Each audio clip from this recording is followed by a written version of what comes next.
after. Okay.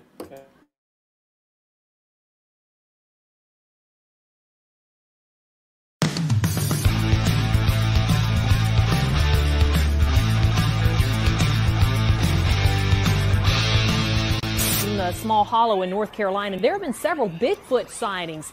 Hunters may need to be on the lookout for something other than deer when they hit the woods this week. He hadn't been spotted recently, but according to these pictures, the legendary Mothman is back. The number of UFO sightings is soaring tenfold over the past 25 years. Now, she's not talking about people. She is talking about ghosts hanging around what some say is a real-life haunted house.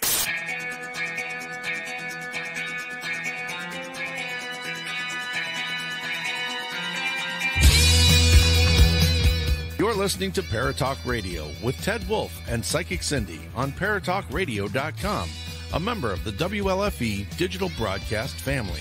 Paratalkradio is your one stop for all things paranormal, the unknown, and the supernatural. Join us every Monday night at 8 p.m. Eastern, 7 p.m. Central for discussions and guests on topics such as ghosts, hauntings, Bigfoot, UFOs, and more. This broadcast is rated M for mature and is intended for listeners over 16. The topics, views, and opinions expressed on our show may not necessarily reflect the views or opinions of Paratalk Radio, our hosts, or our sponsors. Now, live from J-Wolf Production Studio in Ontario, New York, here are your hosts, Ted and Cindy. Hi, everybody. How's everybody doing? Oh. What's up, girl? Not much, Teddy Poo Poo. How are you? Doing good. Doing good. I miss A little you. chilly in here today. Whew. I know. I literally have, look, this is so long and I keep pulling it up. So I have 3 shirts on because I don't want to turn my heat on yet. So funny, right? Well, yeah. But do you have a little heater right there or something? Yeah, you hear it? Yeah, I heard you beeping it. Oh, yeah. Hi, Barry. Yeah. So, how do I log in? Wait a minute. Barry Martz just mentioned me in a comment. Nice. That's what it just came up on my phone. Well, I'm trying to relay to James, our guest. Mm-hmm. Just. Oops. Yep. I'm just going to Paratalk Radio.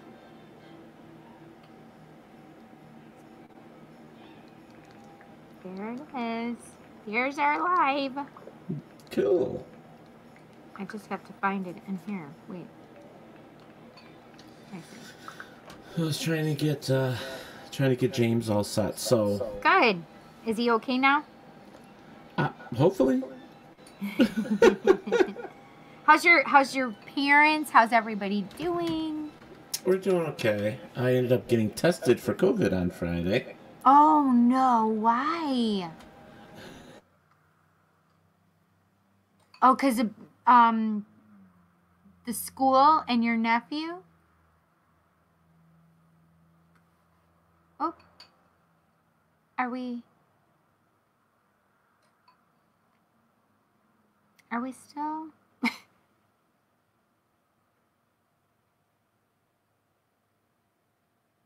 Teddy, I don't know if it's me or is it Teddy that's... Huh. He's frozen for me. Can you guys tell me, am I frozen or is he frozen?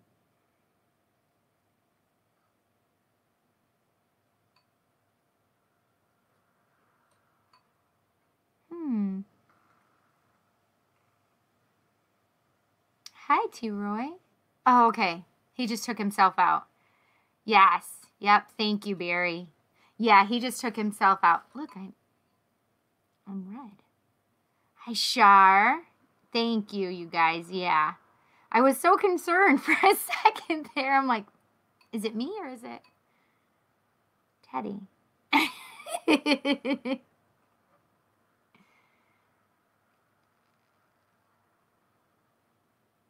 How Ewan's doing? I'm great. Teddy, I think, is having technical difficulties at the moment.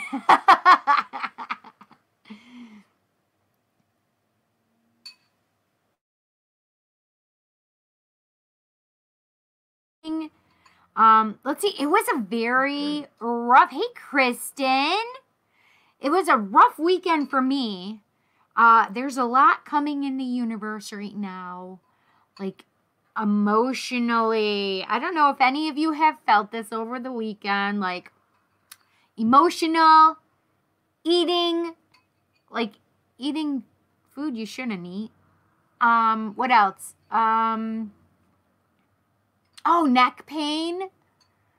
And shoulders. Neck, shoulders. Not being able to sleep very well. Maybe even have some outbursts of anger. And let's see, what else?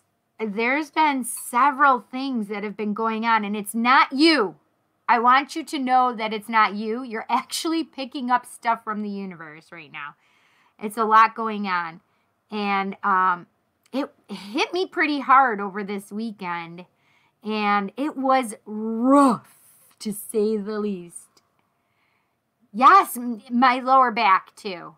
I definitely, I can move my neck now, but it's still here and here. Turmoil, yes, just crazy. Hi, James. How are you? Yeah, you can't get in until Teddy lets you in, and he's having technical difficulties at the moment. I'm still in here, though. He didn't take me out. Yeah. So we're just talking and hanging out, and yeah, so I didn't know if anybody else was having that, because it is something that's going on in the universe. But listen, you're not crazy. Also, I had some people that were talking about their anxiety was kind of high this weekend too. Yeah, today is completely different, T-Roy, for me. Like, I can move my neck. I don't have too many, like, my lower back wasn't bugging me. Oh, you know what the other things were? Was also, like, congestion in your nose and maybe a little cough and non-COVID kind of stuff. Sinusitis kind of things. Like, that was, like, all the stuff that was coming at us from the universe. Yeah. So I didn't know if I had my friends out there that were having stuff like that too. The emotional stuff, that was rough. Ugh.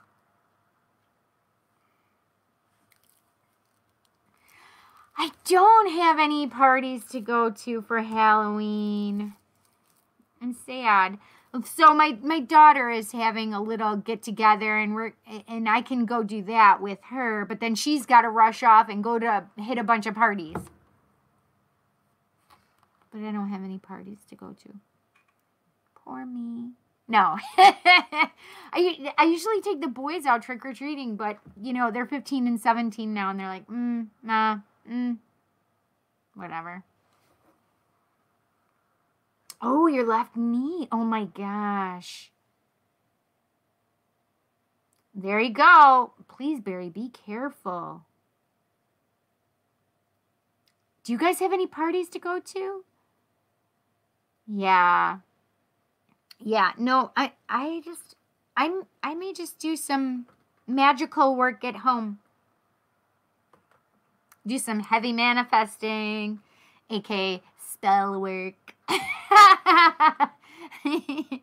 I will not, however, because it's dang cold here, I will not be skyclad, aka naked, doing spiritual, ritual spell work. Not this girl.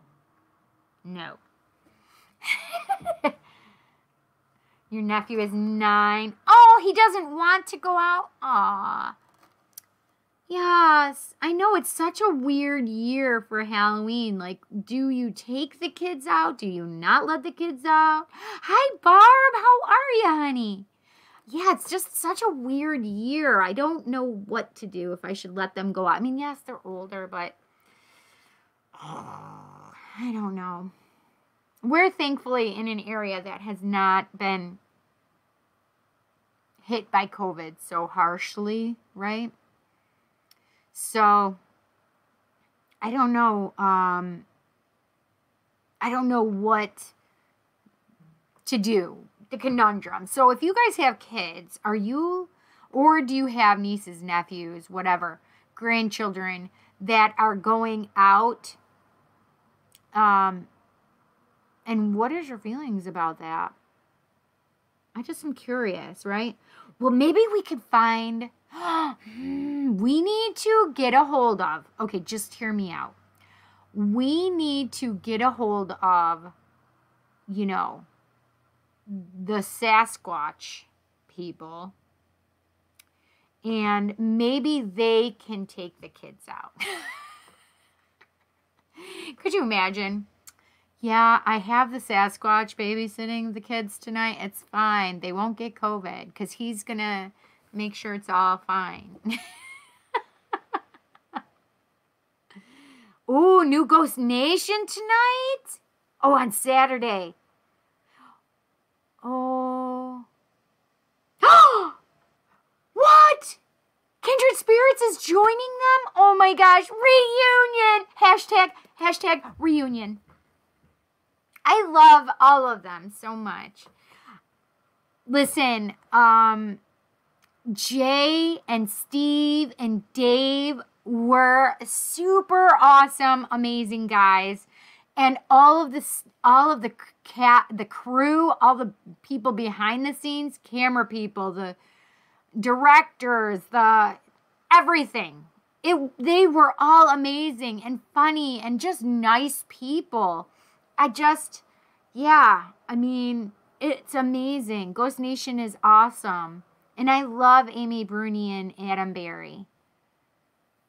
I want to watch that episode so bad. I don't have regular TV. I wonder if I can, stream it. Huh, that's interesting. Look, I'm all red. I should stop touching my face. Hi, James Cloud. Hey, how are you? Oh, there's my Teddy Poo Poo coming. What happened to you, Teddy Poo Poo? Lost power. What? You lost power? Yeah, it was weird. It just went poof. I'm like, what the hell? Well, when I'm around, things happen. Let me tell you. That's crazy. Listen, it is the time of year, though, too.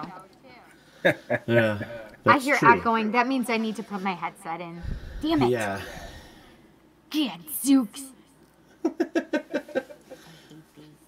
Yep, that definitely helps, having headphones in or it does. earbuds. Whatever. Okay, you know I hate them because they fall out of my ear holes. I know. All right, I'm still getting an echo, though. Let me pop in my headphones just in case it's me. Okay, let's see. Did you see what Barry said? Barry. Ghost Nation episode.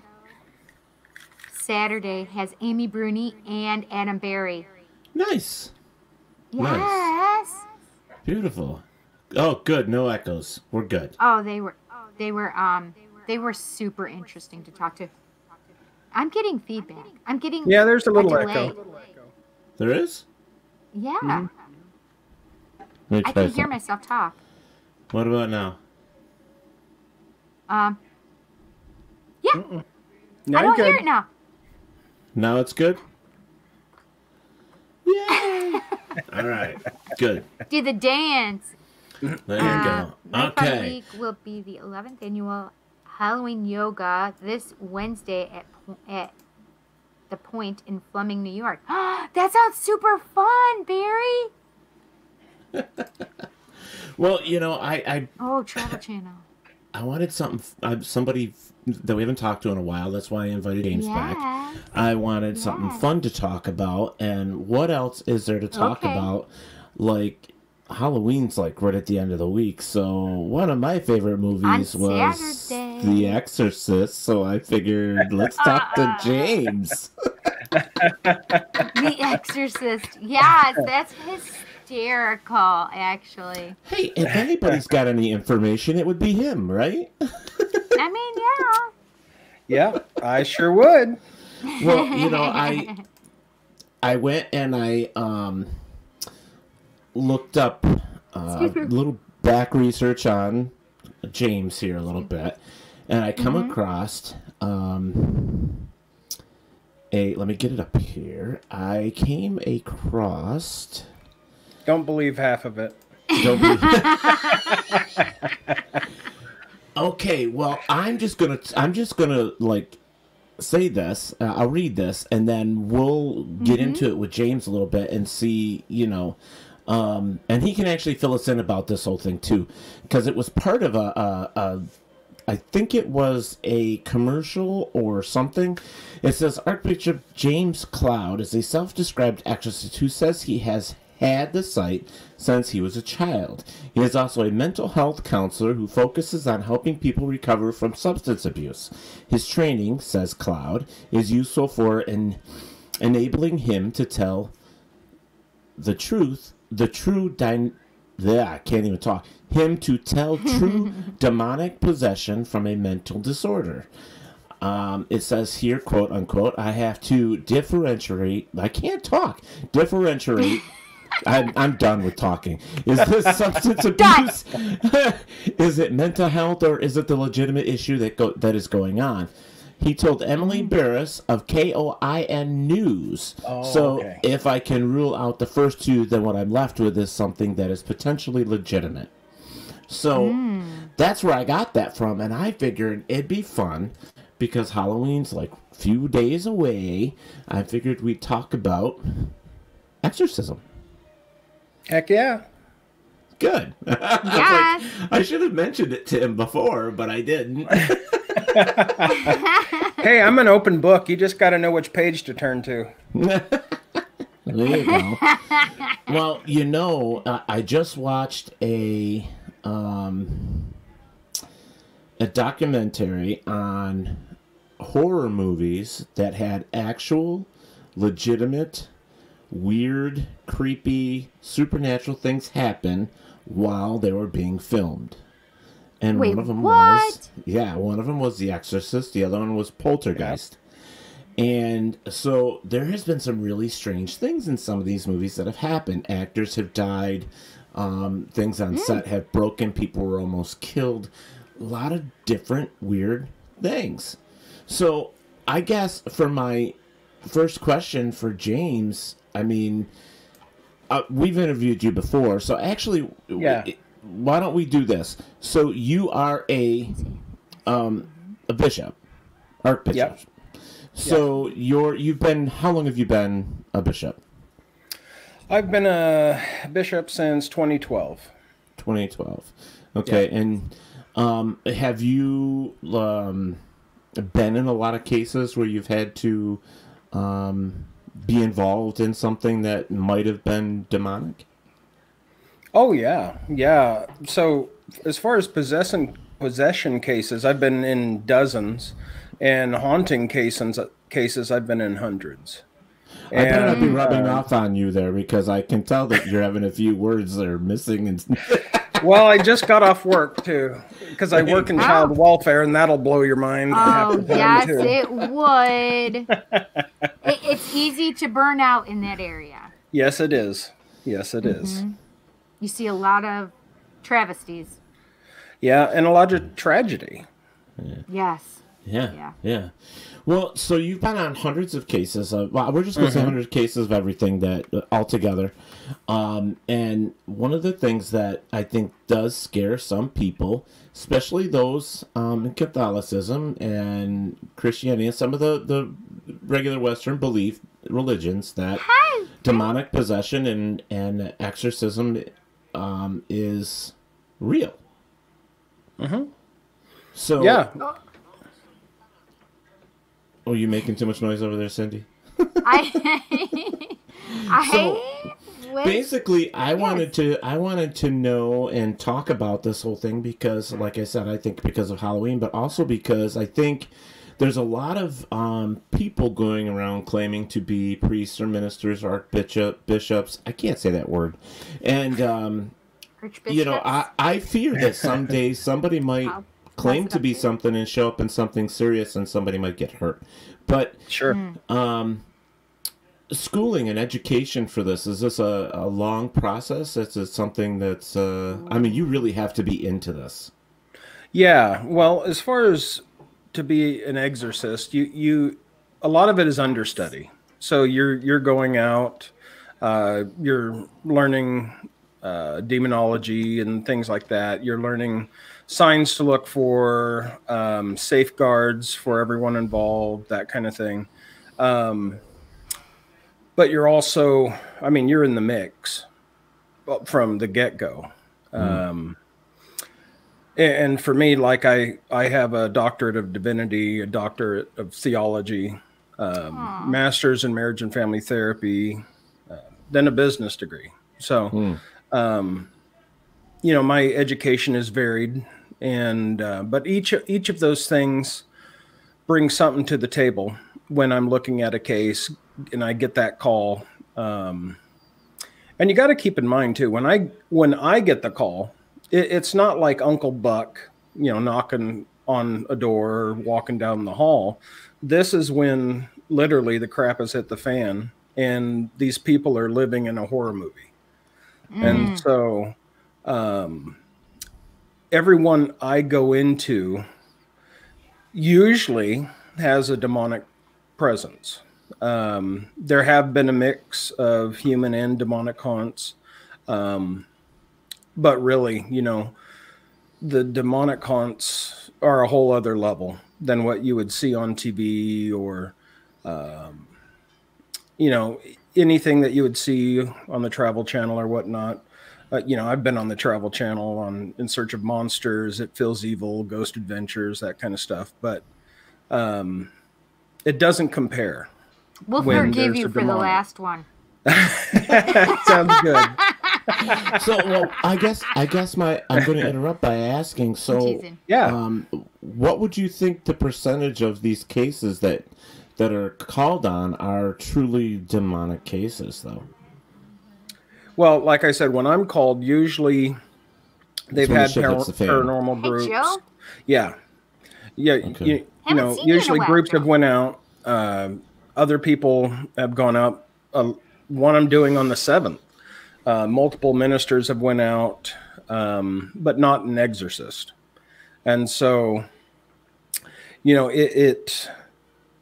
these things are hardcore by the time I hear of them.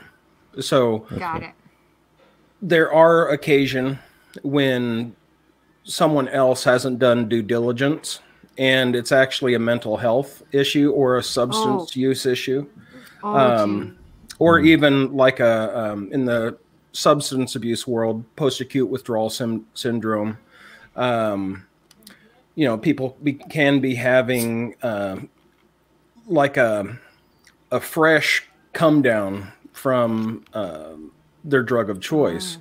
Months later, they get all the same symptoms. They might even drop into a psychosis or something, even if they've been clean 6 months.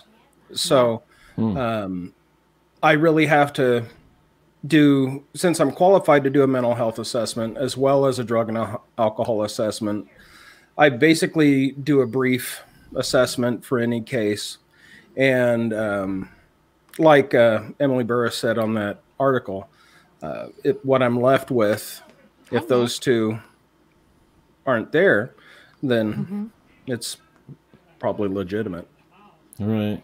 Now, do these cases run through what we hear specifically, like through the movies? I mean, where they speak in tongue and all this other, I mean, is a lot of it like that, like what you see in a movie, or is it drastically different? Similar, but not the same. Okay. You know, their facial features, all right. Their facial features and stuff don't change, like on The Exorcist. You know, their face gets all this demonic look. They'll get a murderous look.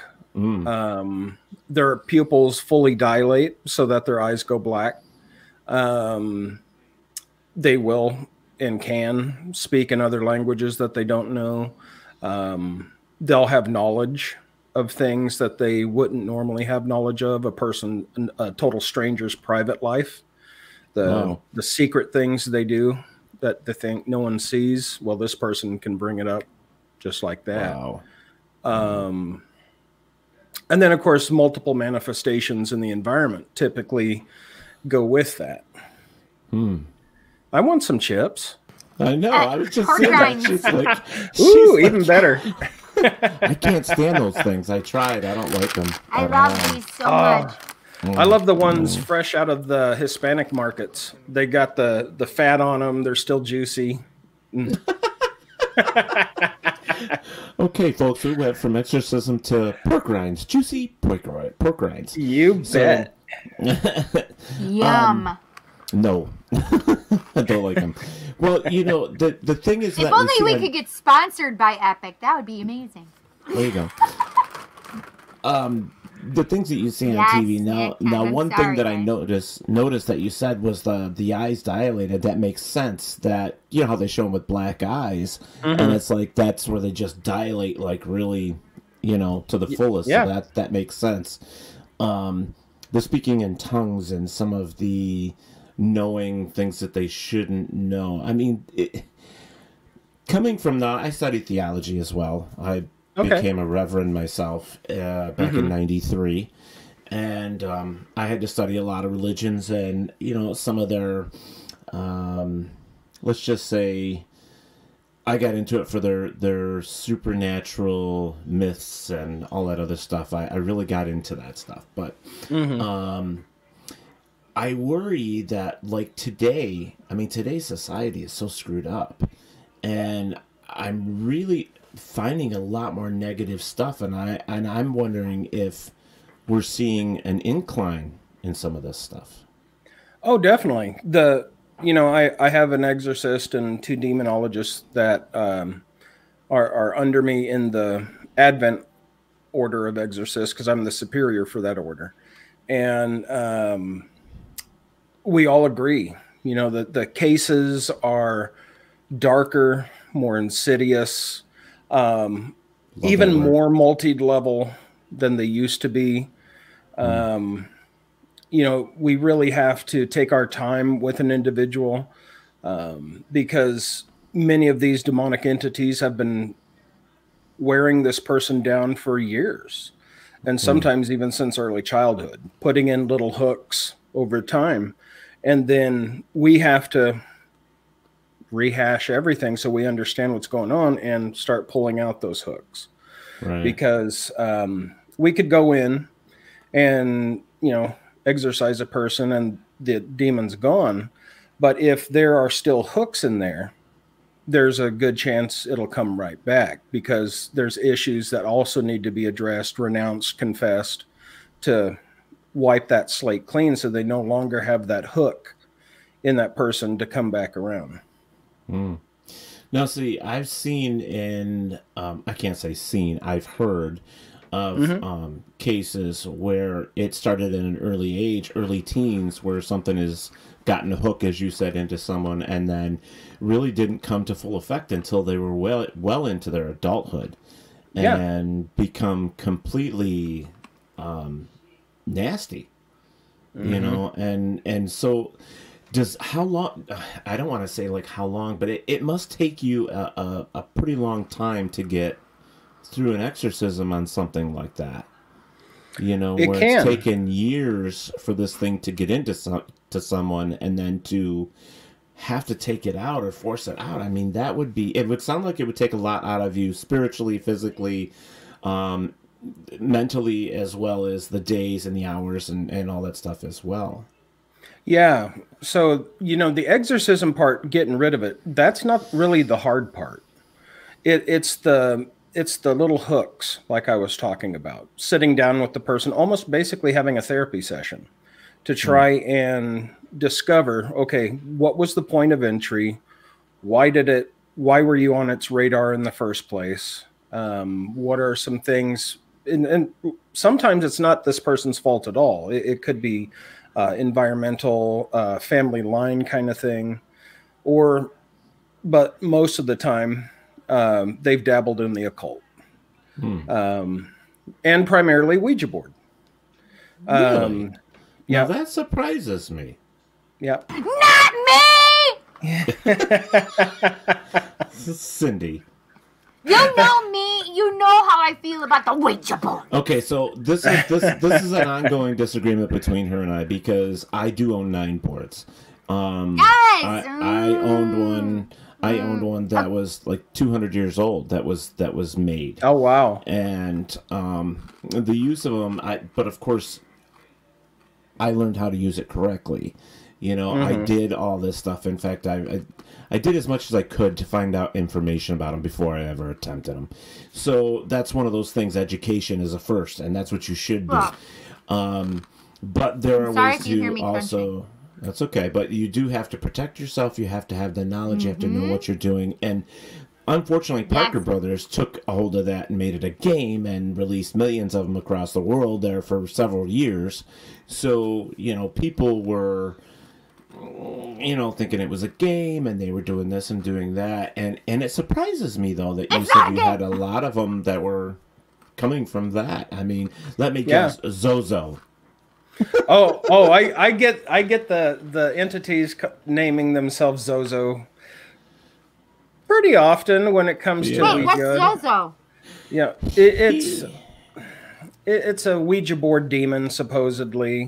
Yeah. That it really was almost like a creepypasta thing that came out. You know, a story that's made up, but whatnot. But Zozo has some historical roots, but the modern understanding of it is more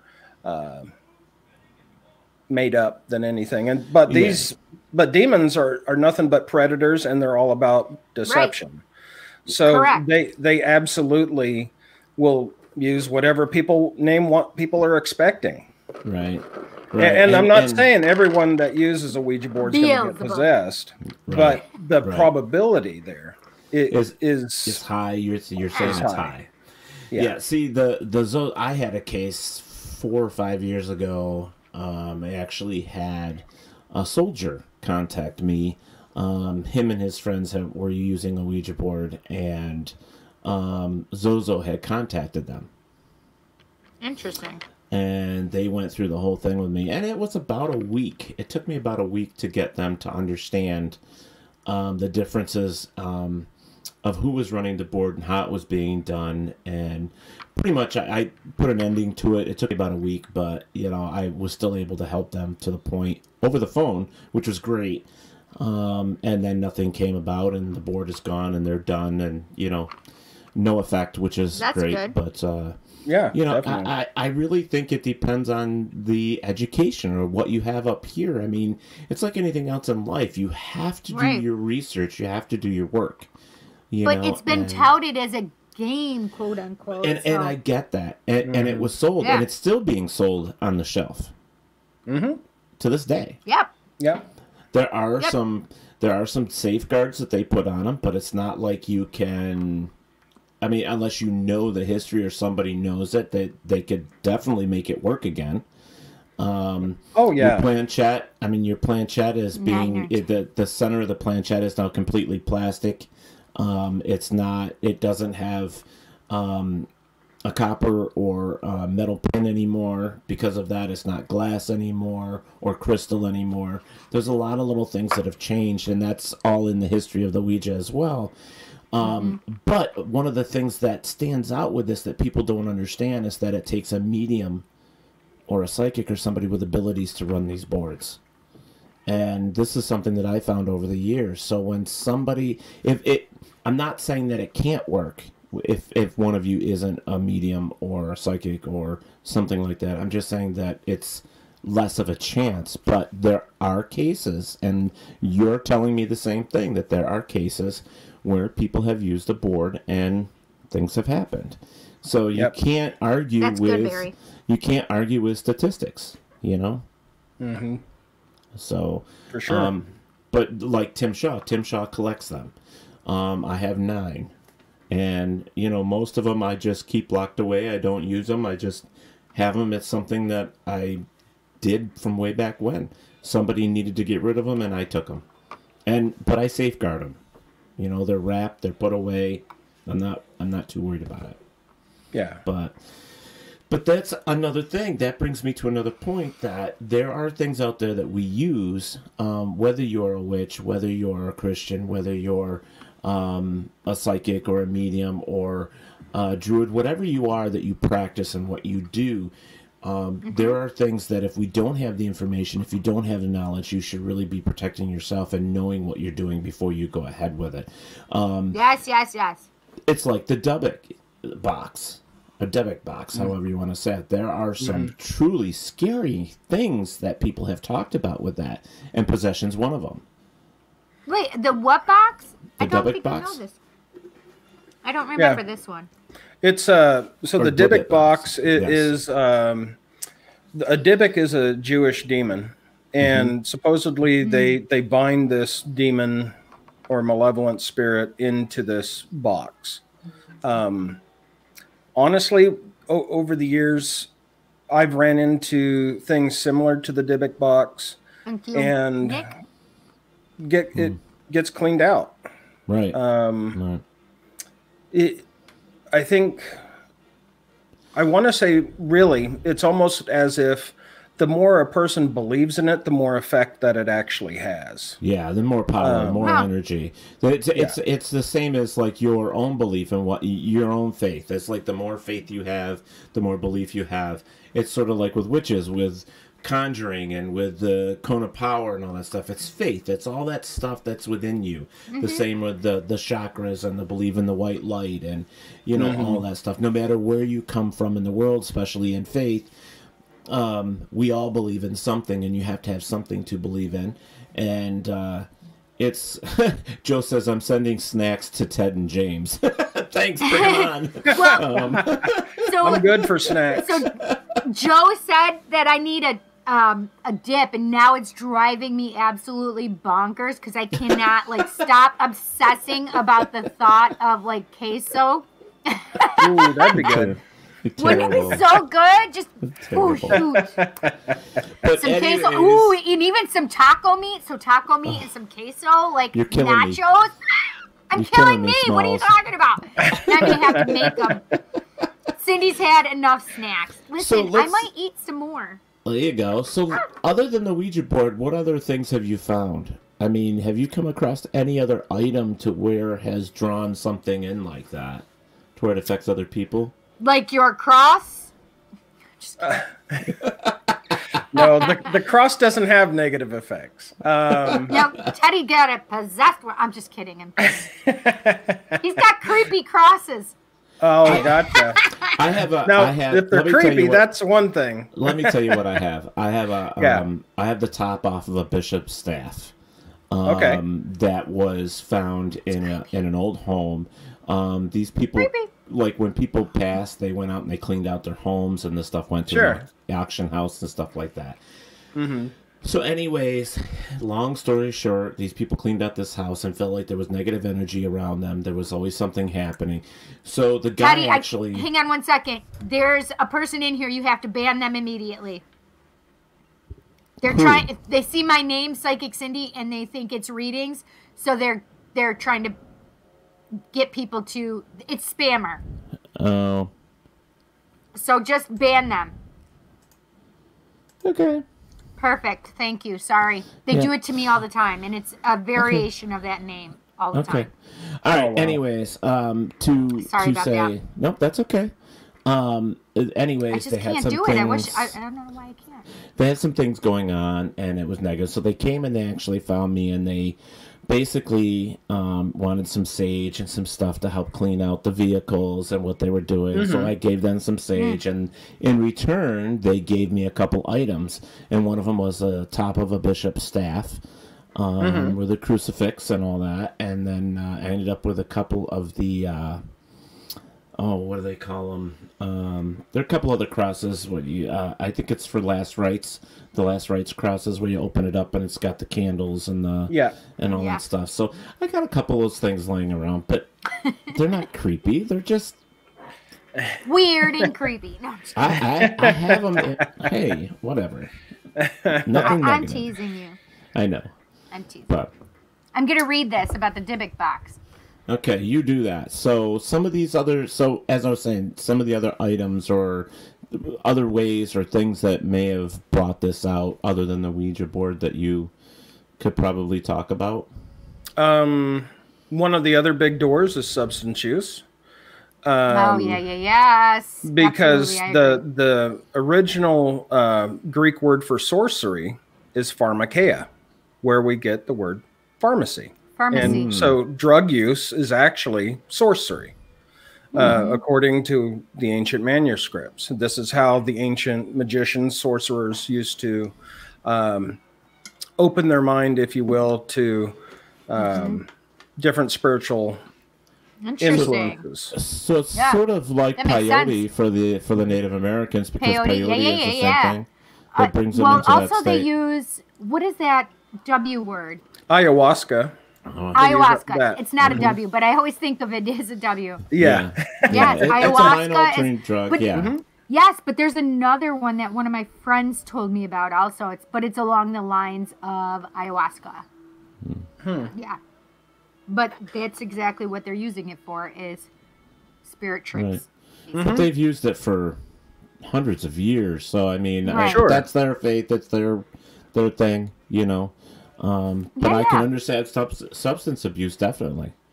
Yeah. You know, it chews you down, it wears you down to where anything can just come in and take over. Right? Yeah, it definitely can. But, you know, a lot of folks that also experience a possession or oppression by a demonic, they also have a lot of trauma in their life. Because you got to consider that since demons are predators, since they have no redeemable qualities, and they're immortal, they have been alive for millennia. They understand human nature, the human desire system. They're exceedingly crafty, exceedingly intelligent. Not one of them is an idiot. They know how to find someone that's already struggling with something in their life. And then because they're a predator, they mark them and then continue that torment just for the sheer joy of it. Right. That is so... I mean, I kind of off kilter this a little bit, but I work in a business too where I see a lot of drug addicts come through, and especially meth heads.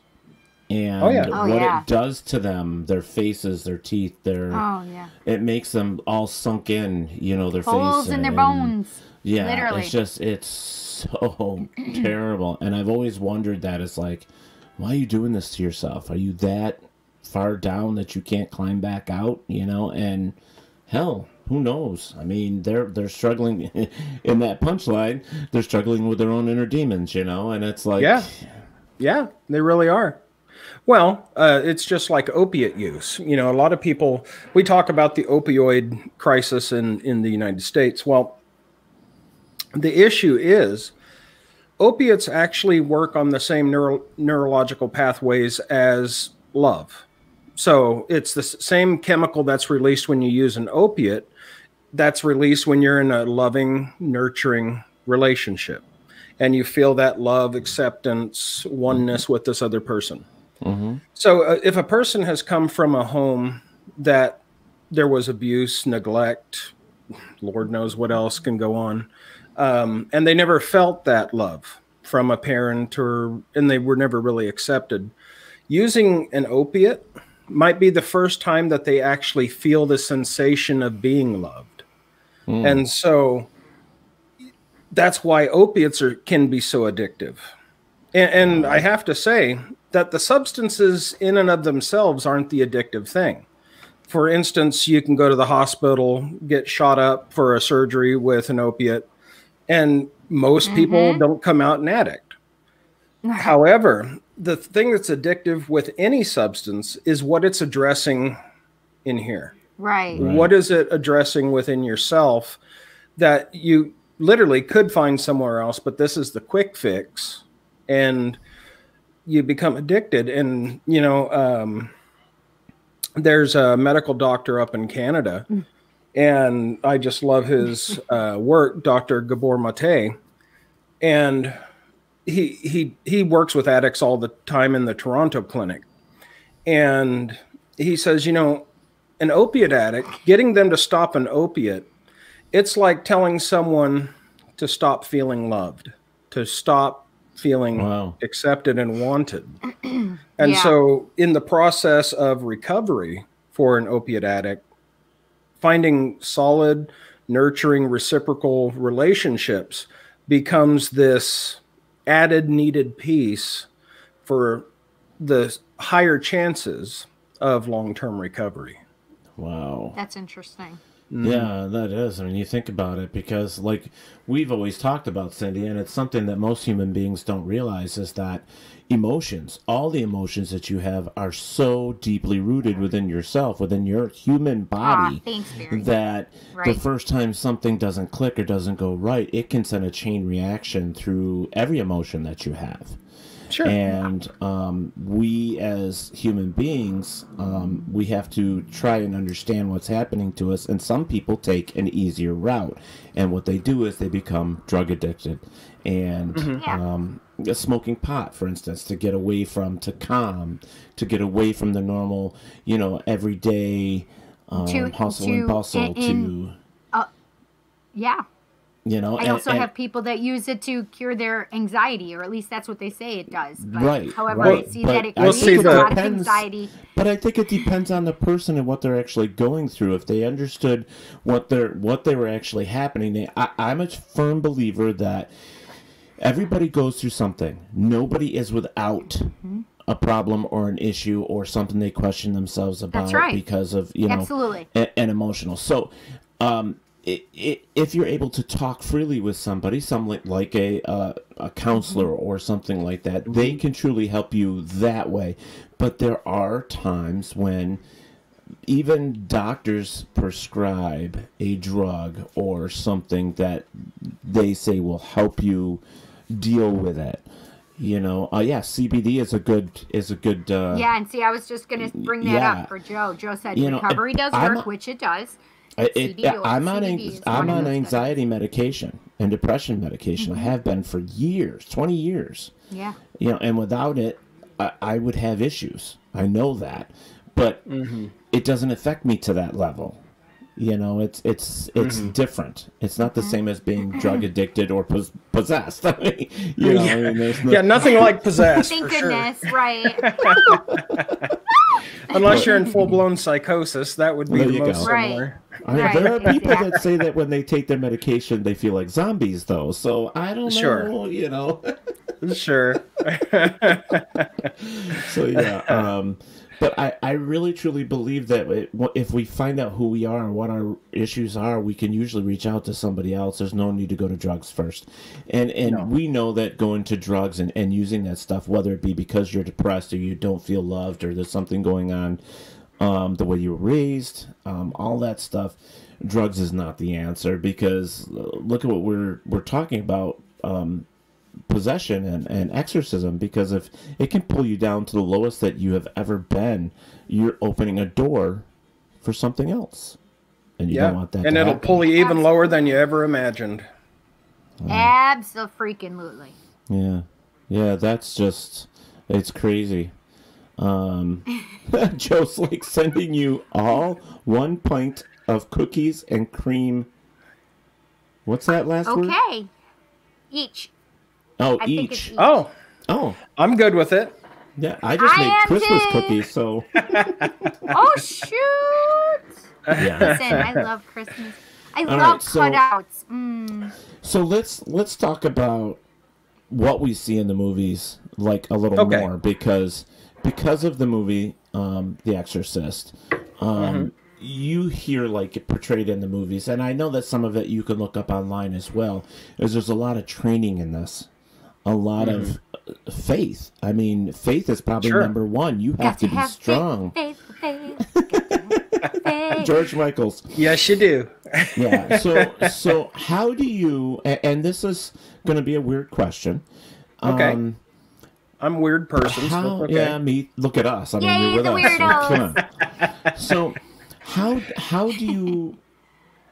When does that bell finally click and say, "I'm ready"? So what I do to prepare for an exorcism, whether it be for a property or a possession, I usually fast for 2 or 3 days for one. That's amazing. Before. And then I'm in prayer. I meditate on the scriptures. I'm confessing any known fault. Basically, what I'm doing is getting, to the best of my ability, getting myself out of the way so that God can do the work. And once I feel like my pride, everything else is thoroughly whipped down, I'm ready. Because if I go in thinking that I'm someone special, that it's something I'm doing that's whoopee-doo, I'm going to get my butt handed to me. Right. Because it will capitalize on pride. Yes. Yeah. You have to get yourself out of the way in order for God to do the work. Wow. That's amazing. Oh my gosh. I totally needed to hear that. Thank you so much, James. You're very welcome. Cindy, I think this is like the third episode. The word ego has come into play in our conversations. 3 Mondays in a row now. Because the ego is pretty strong and powerful stuff, and especially when we're talking about things like that we've been talking about, which is past life regression. We were talking about NDEs, near-death experiences, and we're talking about possession. I mean, ego really has a stronghold on us, and you really need to get out of ego. You really need to remove yourself from that place and space of negativity in your mind. The negativity in your mind is the shit that is always telling you you're not good enough, is your worth is shit. It's all those things that we tell ourselves on repeat and on repetitiveness, right?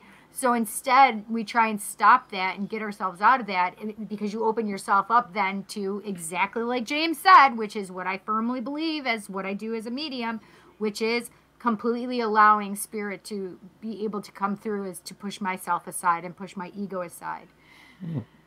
Well, and pride is the original sin, and all other sin comes from pride.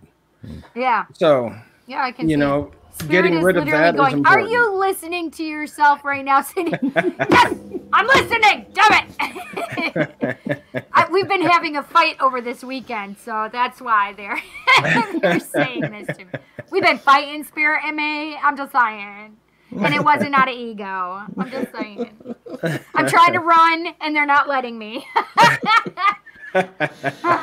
Well, it's amazing for the things like with preparing yourself for an exorcism that, like you said, you fasted, and then you do a lot of praying, and you do a lot of I love all that actually. I mean, it sounds like, and I hate to quote a movie, but it's like he's preparing for battle. And that's what he's doing. That's true. Absolutely. And, but it's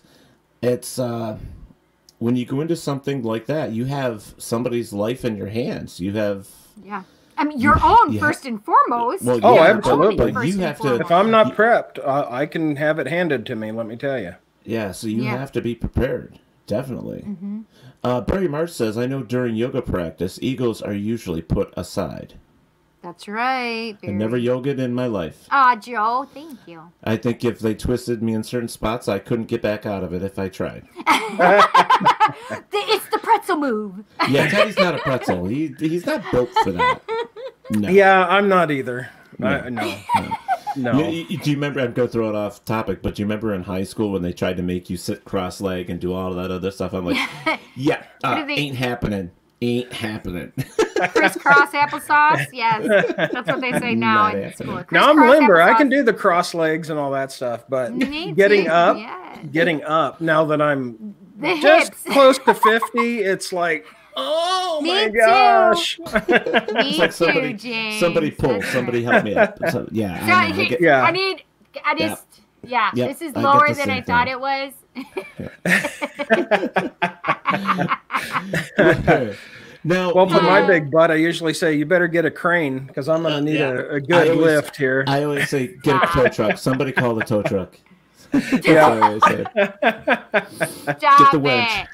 The winch. I didn't mean it in like. I can't even with you, Teddy. I know. I didn't say wench. Well, I did. Winch. I know. Not wench. I mean, I like wench, though. I mean, that's fun. Okay. Well, getting back on topic here. One of the other things that we find, and I'm going to guess that this works with you as well when you're doing an exorcism, is love, but it's a pure love because of the love of God that you're using. Correct? Mm-hmm. I mean, that's how that actually works. Yeah, it's the pure agape love. Love is all you need. Where I'm, again, putting myself out of the way. Mm-hmm. Letting God work. And honestly, exorcism is a gift of healing. People don't really connect those things, but it heals the mind, the body, the spirit all at once.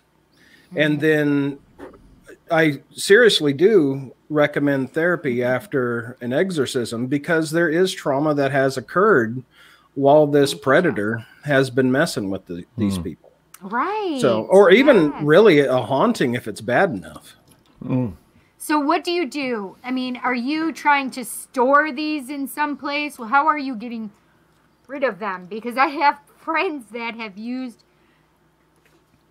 they have stored spirits that they've caught in items, and I don't particularly necessarily agree with that. So I'm curious as to how you remove them. Yeah, that sounds like something that could explode in your face. That's not something you'd want to do. Right, but think of it this way. This is what I have to say about that. I mean, we have free will in this world, right? And this is our realm. And even the next. Right. Yes, and it's I don't necessarily agree with impeding another being's free will. And even if they're of the negative sort, right?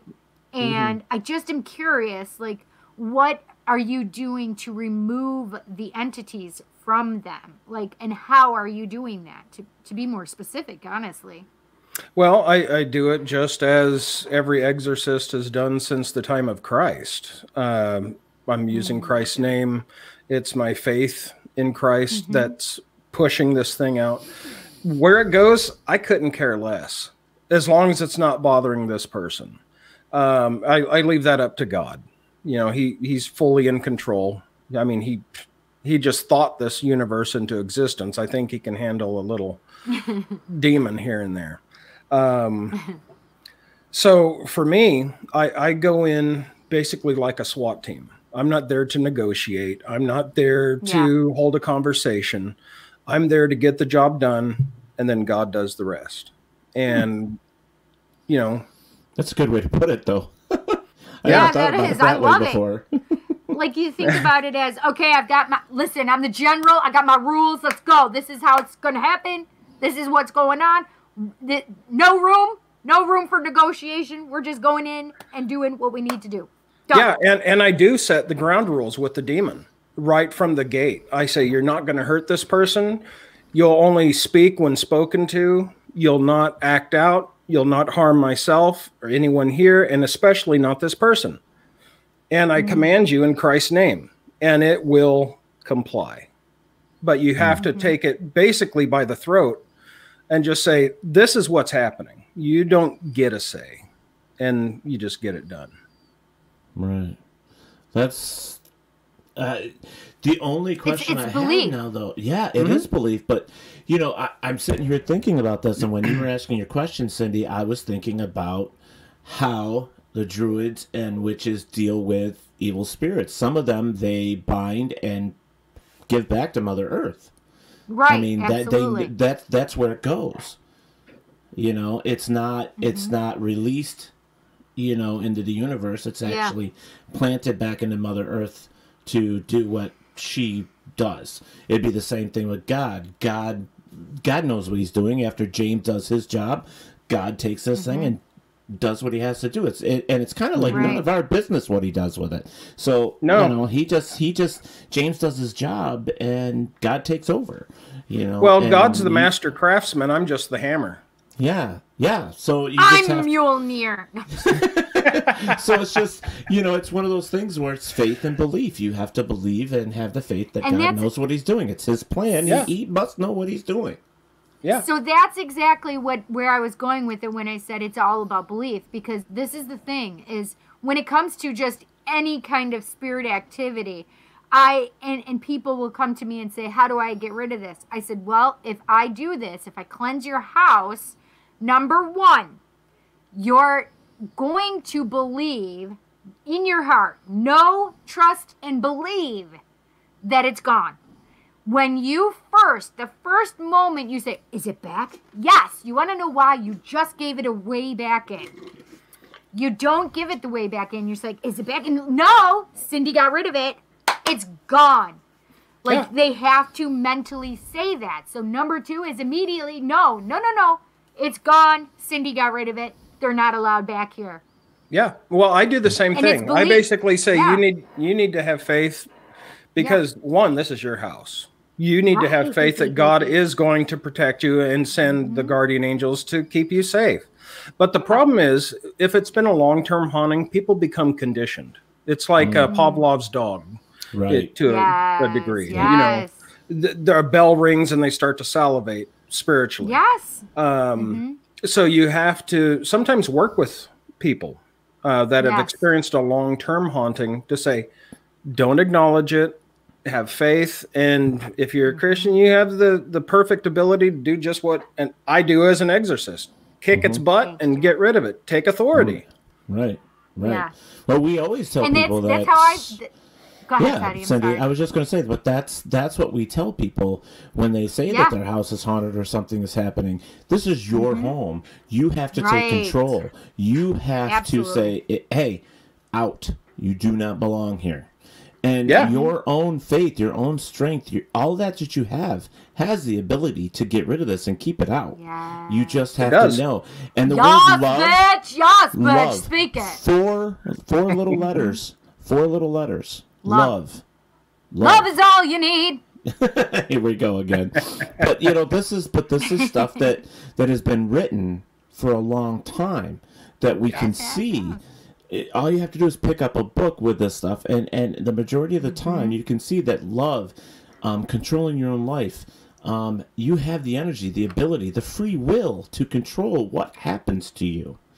You know, but you have to have faith in yourself to make it happen. And unfortunately, we have in our society a lot of negative and a lot of things that has changed in the past 20, 25 years. And there's so much more negative out there, and people aren't believing in themselves anymore. The church is it's still there, but it's not as prominent. People aren't going to church as much. They're not praying as much as they used to. I'll tell you why. Hang on. Can I touch on that? Yeah. There's a difference. There's a difference. Wait a second, though. It's not that they're not going to church. They just realize that church is here. It's not in a space, in a place where you have to go and kneel and say, I supplicate to you. I am submitting myself to you. Instead, they're really believing from a place of spirituality that Jesus is here with me. He's right here with me. The funny part is I have to tell you this, James, is Jesus literally is here right now. I know this sounds crazy, especially coming from a witch, but I do a lot of work with Jesus. He's my dude. Boom. Fist bump. But he really just told me that he really does surround you with love and light all the time. And he knows your trust and your faith and your power. So I thought that was pretty impressive for Jesus to show me that. Well, I was going on to that where, there are a lot of things that have changed. Yes, we don't have what we had back when my father and my father's father, there wasn't all that stuff. And yes, Cindy, you made a great point. A lot of people it's not about dogma anymore. They're figuring out that it is about themselves, which is great, and their belief, as long as they continue and they do their studying and they do their prayers and and all that stuff. Every religion of the world has something that they believe in, and they all have their own scriptures. They all have their own way of praying and all this stuff. And so what I say to people is, you have your faith, you have your belief. You do it your way as long as you feel that you have the strength and the belief and the faith and all this stuff to be you and to be strong and to live your life, then so be it.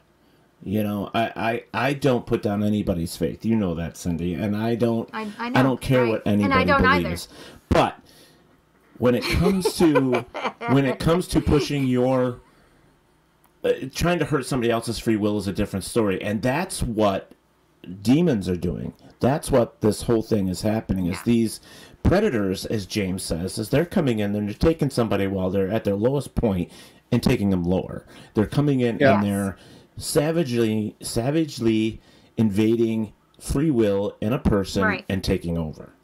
And that's what I worry about with our future, to be honest with you. I've been thinking about this for a long time.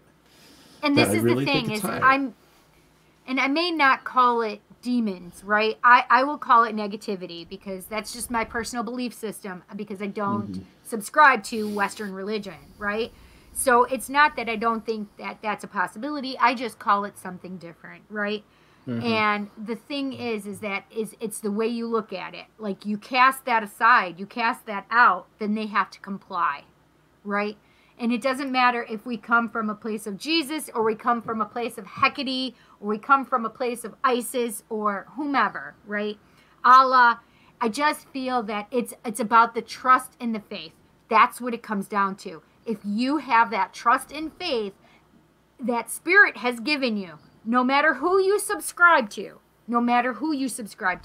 they're going to comply. They have to listen to that, because it's truth is being spoken at that moment, right?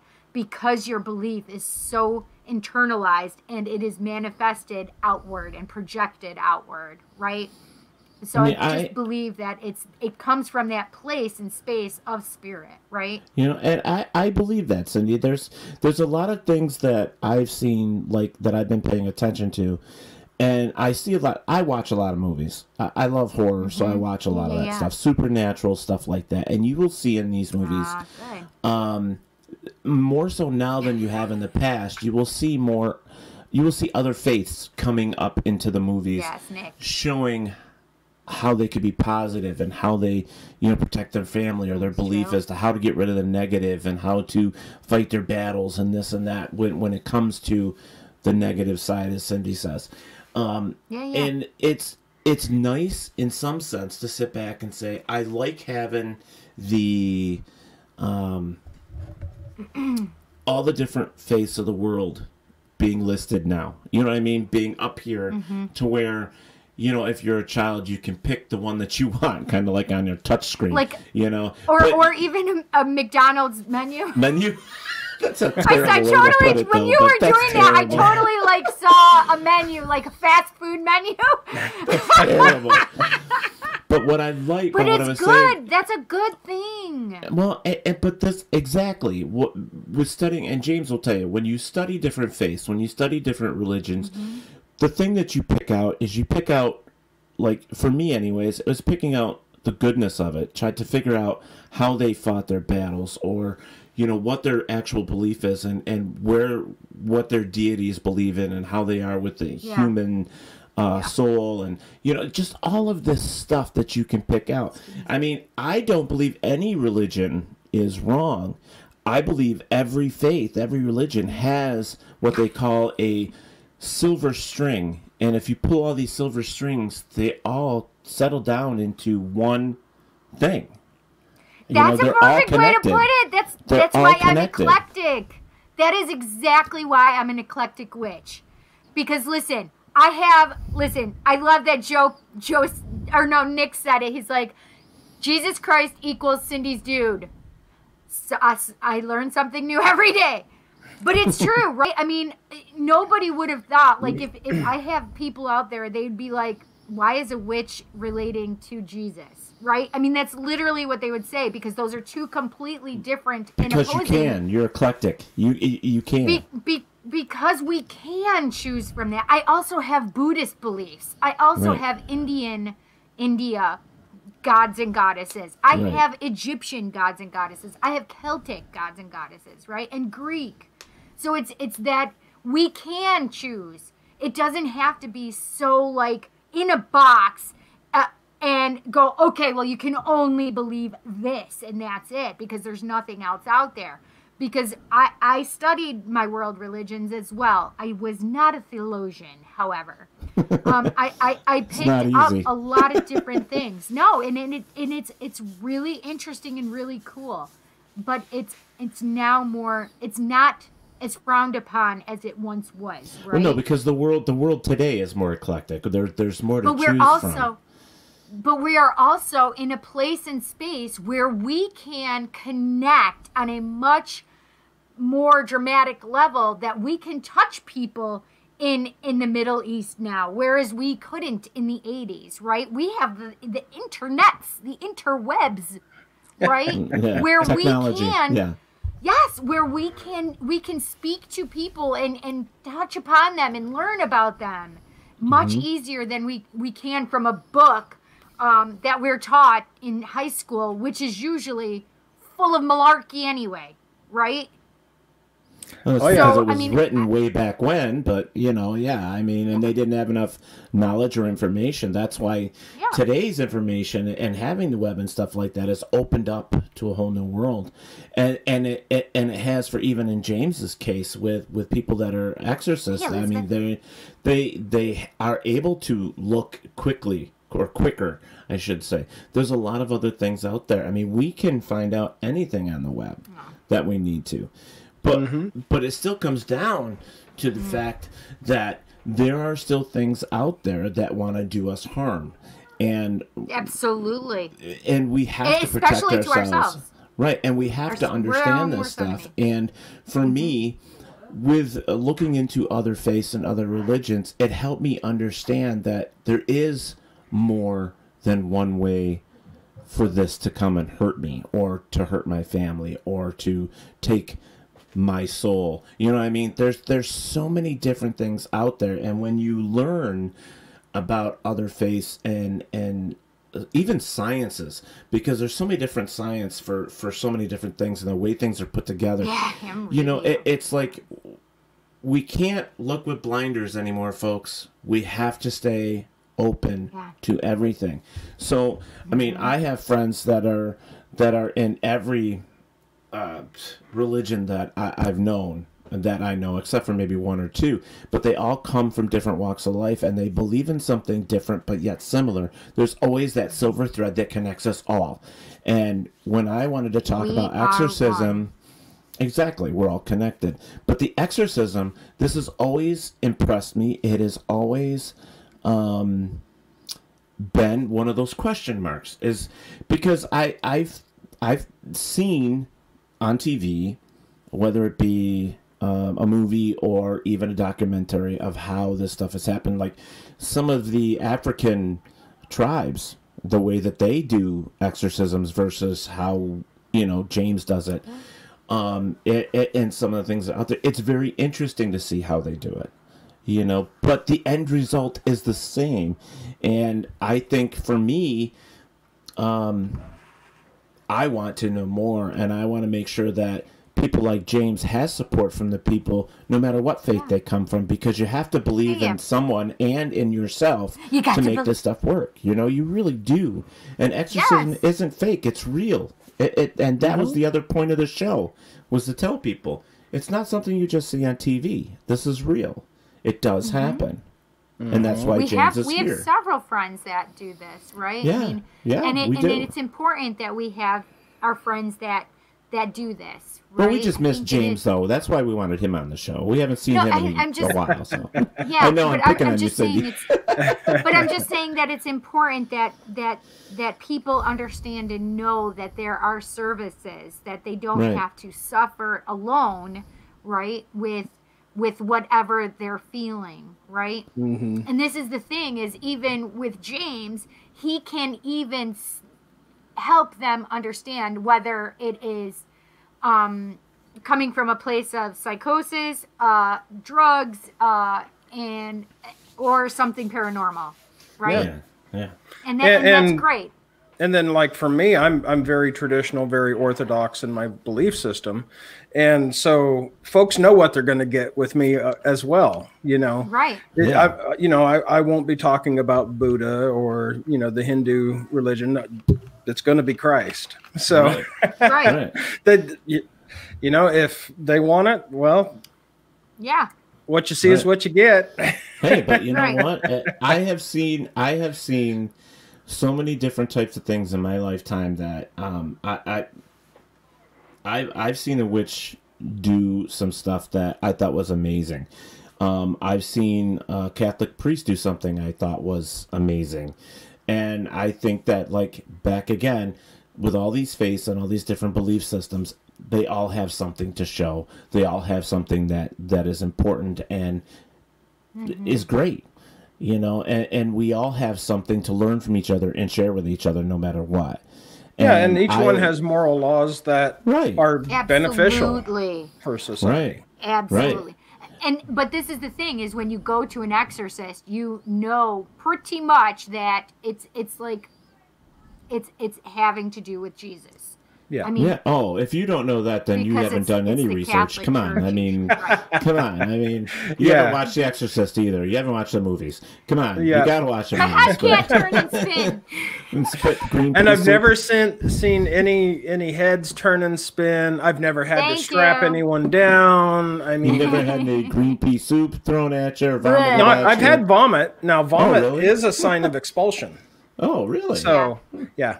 Yeah, I would understand that too. Foul language? Oh God, yeah. Yeah, oh yeah, I've been called Lord. Wait, why do I need to do research? What? They're picking on Cindy now. Nick, what do I need to do research on, Nick? You can go ahead and write it in there. I just think it's cool. I like being able to have friends that have experienced things that I haven't, and are knowledgeable in fields that I have no knowledge whatsoever. And I know that if I'm in a situation where I need James, I know how to get a hold of him. Right. So it's one of those things that, friends are important, people. It certainly is, especially if you know what they're capable of. What is he even talking about? Why are you even talking about learn something? I have no idea. He's picking on you. I just want to know what it is specifically that he's talking about. I don't know, Rick? Cindy. But, I'm about to expose you.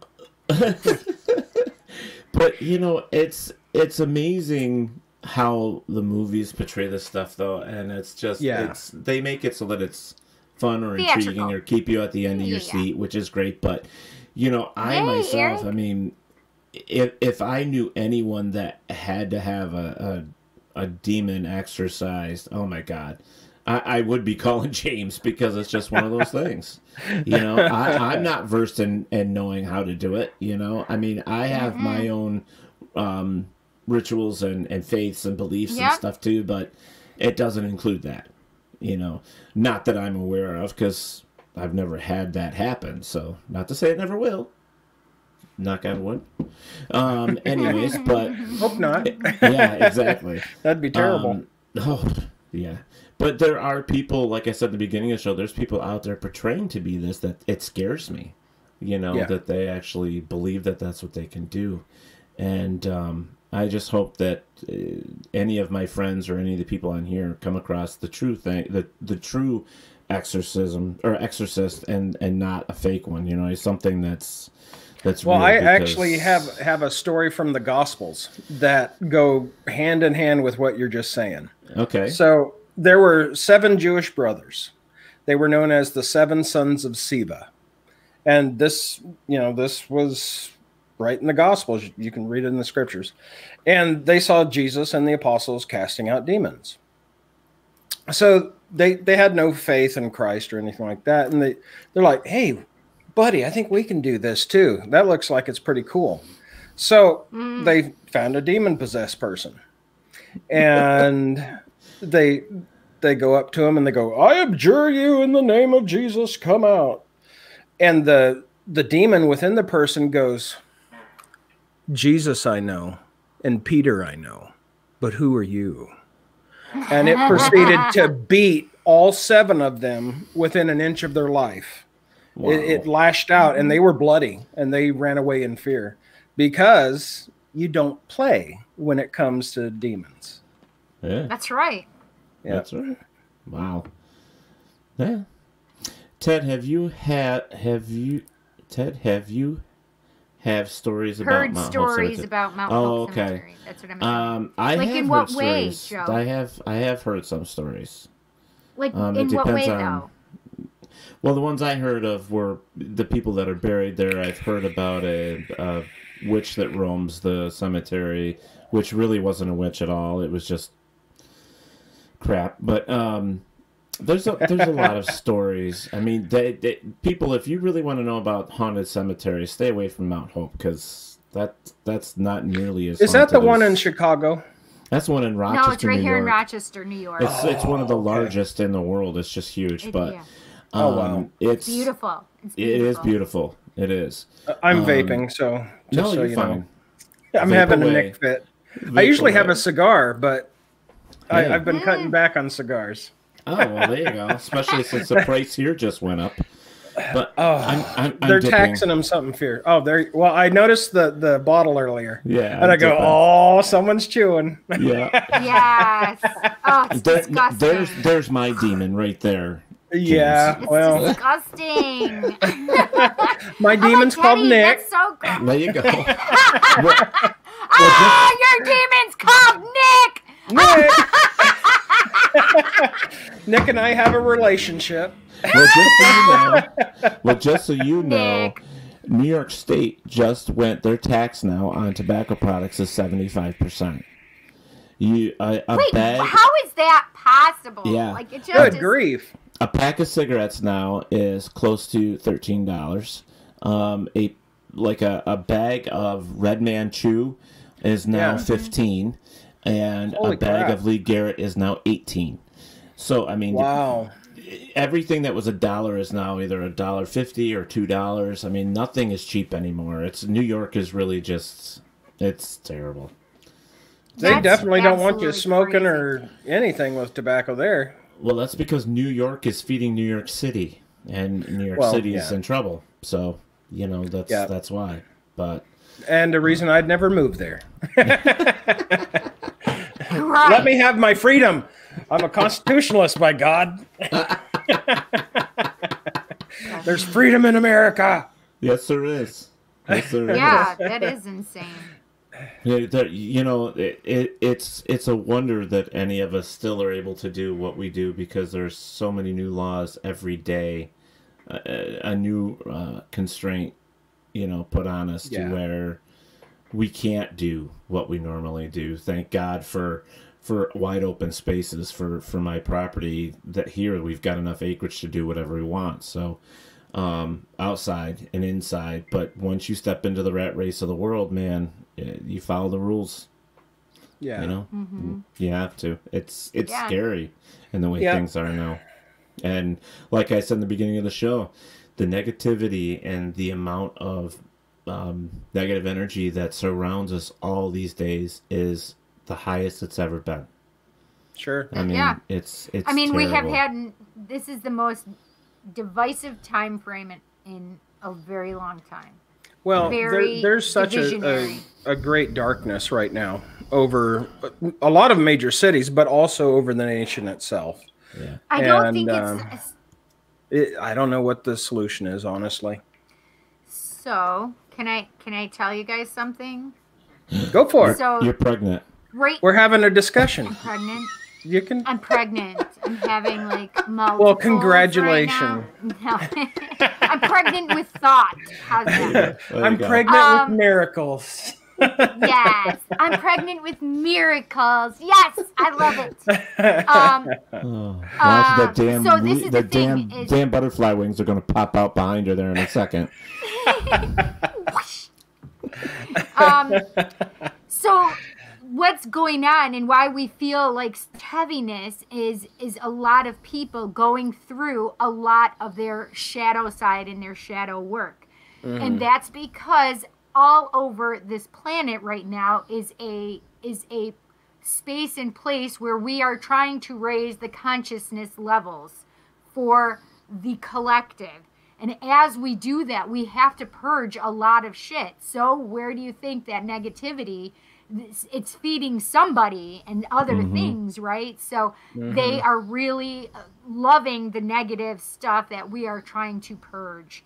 And so that is a huge thing right now, that we're trying to raise this consciousness vibration to a much higher vibration. And in that way and thinking and belief system is that all this negativity has to go somewhere. So something's, yeah, well, it's definitely affecting political sides. It's affecting the faith. Oh, yeah. It's attached itself to people, as in attitudes and egos, Eric. And oh my God, it's so terrible out there. It is not Nick at all. Nick, no, nope, it is not named Nick. Yes. Oh, thanks, you were answering Eric, because he says there's folks that embrace it instead of cause it's a part of who we are as humans. We are as a human, as an animal, and animal with intelligence, where I don't think that the animals sometimes are cats and dogs, and sometimes I don't think the animals, besides ourselves, because we're supposed to have intelligence, gets affected as we do. But that's why faith comes into play. That's why belief comes into play. That's why knowing that our emotions run deeper than we ever thought, and the faith and the belief actually can help turn that around. So no matter what you believe or what your faith is, you need to tune into it now more than ever, I think, no matter what, because there is just so much out there. And it's about really, getting out of ego, right? We've already talked about that. Mm-hmm. Yep. Because that negative source will just feed on the negativity that is in your mind, and it's so funny how this whole conversation and how this all started as exorcisms to everything else in the world. Well, it's all connected. Because it is. It is all connected. Because this is the thing, is there are people that are a lot of different beliefs that watch this show and maybe listen to this show later on. And if they think that, the only way that there's negativity is called demonic possession and stuff like that, then they're not going to understand that there's love and light in this world, and love and light rules over everything, right?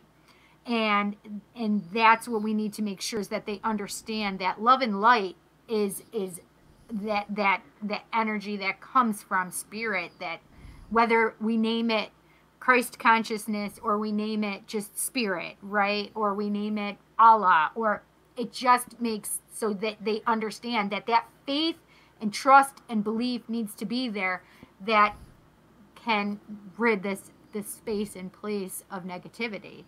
Yeah, and like for me, because I've been an empath ever since I was a kid. I've had the sight ever since I was a kid.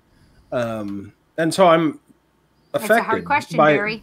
by emotions, Yeah. And so for me, when I feel like I'm being overwhelmed by the negativity, the hate, and other stuff that's out there right now on every side of the aisle. Absolutely.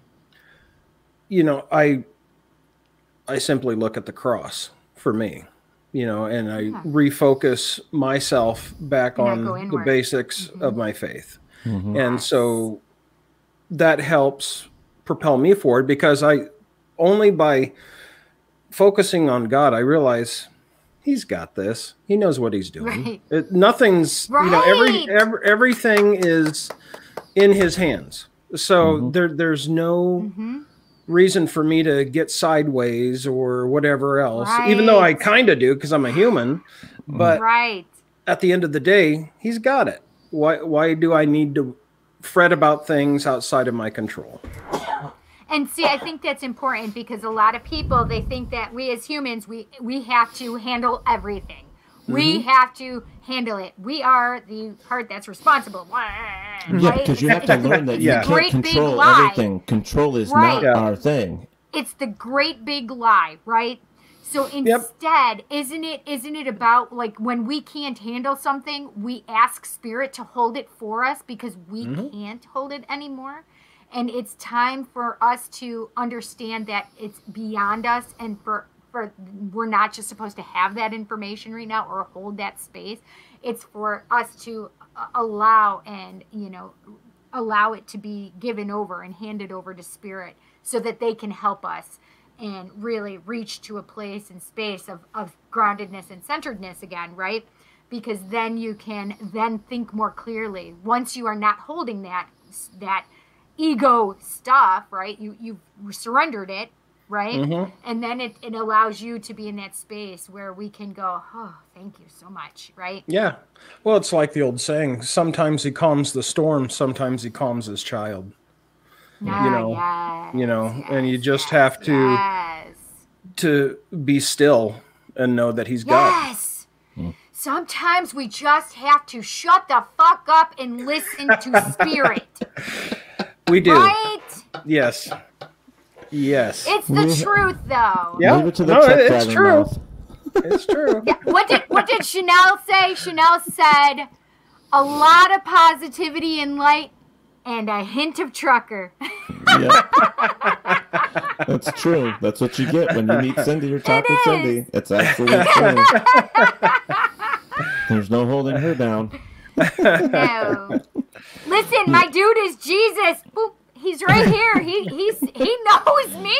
You know, he created that. Listen, Jesus and I have already had this discussion, and he laughs wholeheartedly about it because he's like, I did, and I'm like, listen, if I'm a part of Jesus, Jesus is a part of me, so Jesus got some trucker in him, okay? Well, he did make the whips in the temple and whipped everyone out when they started buying the things of God. Oh no! Now we're talking about the little FNM. No. Oh my gosh!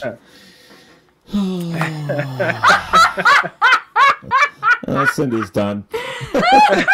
Flip her over. Oh man! Oh no, that's just so funny. That's gonna make me laugh so hard that I cry. Jesus, cover your ears, earmuffs. Well, trust me, he knows what's being said. Yeah. Oh, yeah, he knows what's being said. Got nothing hidden. That's right. Nope, Spirit watches you have sex, people. They see you in the shower. Truth. It is a disturbing truth. It is a disturbing. Listen, they watch you in the shower. I know what you do in the shower. Okay? Hey, before I have an exorcism, a lot of times I'll be scratched or attacked in the shower or on the toilet. Yes. For goodness sake. It's like the most vulnerable areas. It happens. But the medium is the water. You understand that, right? Oh, yeah. Yeah. The receptivity, right? Mm-hmm. Yes. I get a lot. Listen, Spirit comes to me a lot before, like if I have a reading that I have to do or a group reading or a psychic party. Listen, Spirit, I'm like, listen, can you just give me some time in the shower? Nope. They got to give it to me right then and there. Yep. Well, we learn something about Cindy every episode. I talk to dead people, and they like me in the shower. But listen, I mean... Don't look for that on HBO. It's going to be on Cinemax. Trust me. Perfect. Oh, Skinemax. Porn. Okay. Listen, but it's true, because think about it this way. It's where you're completely naked and vulnerable, right? Sure. Mm-hmm. I mean, you are in a space and place where you're really trying to cleanse yourself. Not just the physical body, but the ethereal body, right? And it's a space and place where you're not layered. You are naked, literally naked, right? So there's nothing that you're protecting yourself. This is sometimes an armor, right? It's a facade. It's bullshit, right? Because the truth of the matter is we're all naked. When we take our clothes off, we're all naked. We get to the place and space where we are cleansing those untruths off of us, right? And it's the perfect space and place for them to try to get their message across. Physically for you to keep you away, right? And for me, I just kind of go, Really? That's the best you got? All righty. Well, you're going to see what's going to happen to you. No, Nick Moulet. Cindy can be president, and Teddy can be my vice. Oh, Jesus. Hit Nixon. Thank you, Joe. Thank you, Joe. I don't want Nick president. says Teddy can be president and Cindy vice. I don't want it. I don't want any couldn't part of pay me politics. Nope. No, first of all, they would never hire me as president because I have too many beliefs that are scary for other people. Like, my mind is too open. Oh, and your energy is way too high to be president. Listen, oh my God, we would have so much fun! No. Smiles would be law. I don't know. That's just too scary for me. I don't even want to think about it anymore. Out of my head. Gone. Yeah. But anyways, I want to get back to exorcism and exorcist, because I wanted to kind of, you touched on it a couple times, and I wanted to get back to it before we forgot, because we got off track. But there are, but it's so not. people It's understand, all interrelated. I know, but what I want people to understand is exorcisms can be done on people, but also on buildings and places and items. And I wanted James to kind of explain a little bit about that, because I believe that there's a mass amount of people that still believe it's only a person that can be, demonized.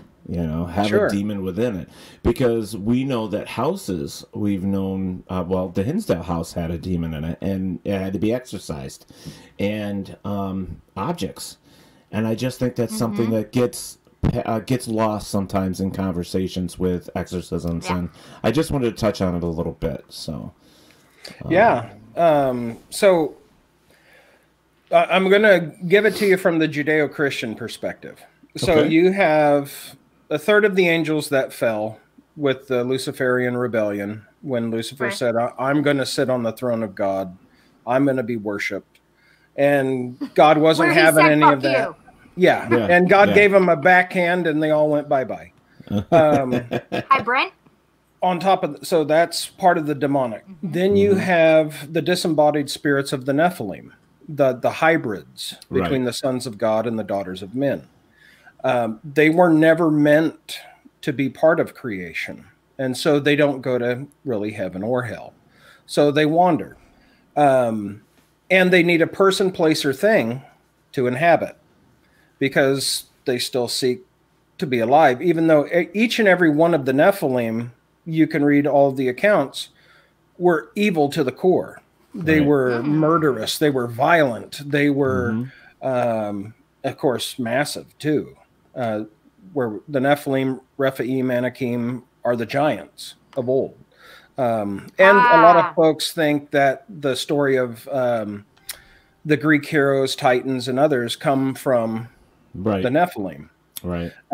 Because Scripture says they were the men of old and full of renown. So they were well known to be vicious warriors. So they need a person, place, or thing to inhabit. That's what they do. So absolutely, properties can be infested. Objects can be infested. Now with objects, though, it's more to infest an object in order to find a broader audience, if you will, because items can be bought and sold and shared around and whatnot. And so that helps them spread their malevolence, their wickedness, their disease and filth. So that's why they would attach to an item. Not that the item itself holds any power. It's just an item that will most likely change hands, and antique stores are notorious for those kind of things. Right. And I've cleaned quite a few of those. And it's interesting because that's what the Dybbuk box said. Because I had no idea of the story behind it, but that's what it said. It was from an antique store, and it was a wine box. Cabinet. And they made it into this cage. And technically, you know, from my perspective at least, you can't cage a spirit. It's spirit. It'll do whatever it wants, but it will stay with an object if it can suit its purposes. If you get my drift. Yeah. And so also I've encountered human haunts to properties and whatnot. Those are usually as a result of a traumatic death or a suicide or murder. So, and we read it like in the book of Revelation that the saints That's are... a scary book, by the way. I love it. I knew he was going to say that. I probably, listen, it terrified me. I was a kid when I was 11 years old, and I did a whole course of study with my aunt and uncle on Revelations. It was terrifying as a child to hear all of this stuff. It can be, but if you read to the end, God wins. So it's good. But, you know, like in Revelation, it says the saints are underneath the footstool of God, and they cry out for justice and vengeance, really, those that were killed. So, and we read elsewhere in the scriptures that the earth is God's footstool. So and you can look at the very first murder in the Bible when Cain slew Abel. Right. His blood cried from the earth to the throne of God. So this is what causes hauntings. And most of the hauntings are what's known as purgatorial spirits. These are folks that are on their way to heaven, but still have to get themselves out of the way, so to speak, just like we all do to connect with God. So, and 99% of the time, whenever you're investigating a haunting, they're going to ask for help. Well, the reason why they want help, they want you to pray for them. They want you to intercede for them and help them out. So for me as a bishop, I'm also authorized to grant absolution from sin. And so I will absolve the spirits, and then I will pray that the angels take them where they need to go. And 99% of the time, it solves the haunting, and I'm usually very kind to the human spirits.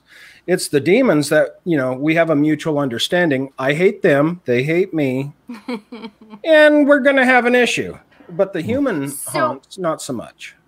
So, I would like to, because you're talking about a bishop, and so I want to hear about this hierarchy, right? So what religious faction of the church are you? Like, is it Catholic? Is it Christian? Well, Catholic and Christianity are the same thing. Yeah, they're the same.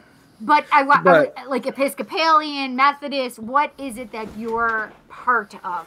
So I was ordained an Anglican deacon, Church of England. Thank you. And then I was ordained an Anglican priest, and then finally consecrated an Anglican bishop. I'm currently associated with the Advent Catholic Church of Antioch. So it's an Orthodox jurisdiction. And Orthodox are Catholic, like Greek Orthodox, Russian Orthodox, those guys. And so that's Nick, really what crazy. Oh, geez. I don't know where these people get this stuff from. He gets it.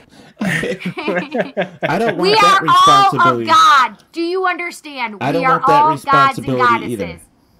Yes, but we I don't want that gods responsibility. No. We are just the human form of them. Does that make sense? But yeah, I hopefully that answered your question. Yeah, it did. Thank you. I appreciate it. Yeah, well, we have friends that that are in. Oh, what I was. Hi, Chanel. Hey, you Chanel. do? Thanks so much. I just haven't. Plato. I'm trying to remember which one he was. Plato's a part of the Mexican. Plato Angelakis. Yes. The Mexican Catholic something. Yes. I can't remember exactly the name of it, but yep. Yeah. And he's up in Canada. Yeah, and then. Yeah, anyways, we have enough friends that are in all different. That's why I love them all. You know, I love everybody. But it's just, I love that they all come from different places. We love you as a pain in the ass, Nick. Yeah. You can make my blood boil, though. Demon, be gone! And it's not a big purple dinosaur singing, I love you, you love me. We're a happy family.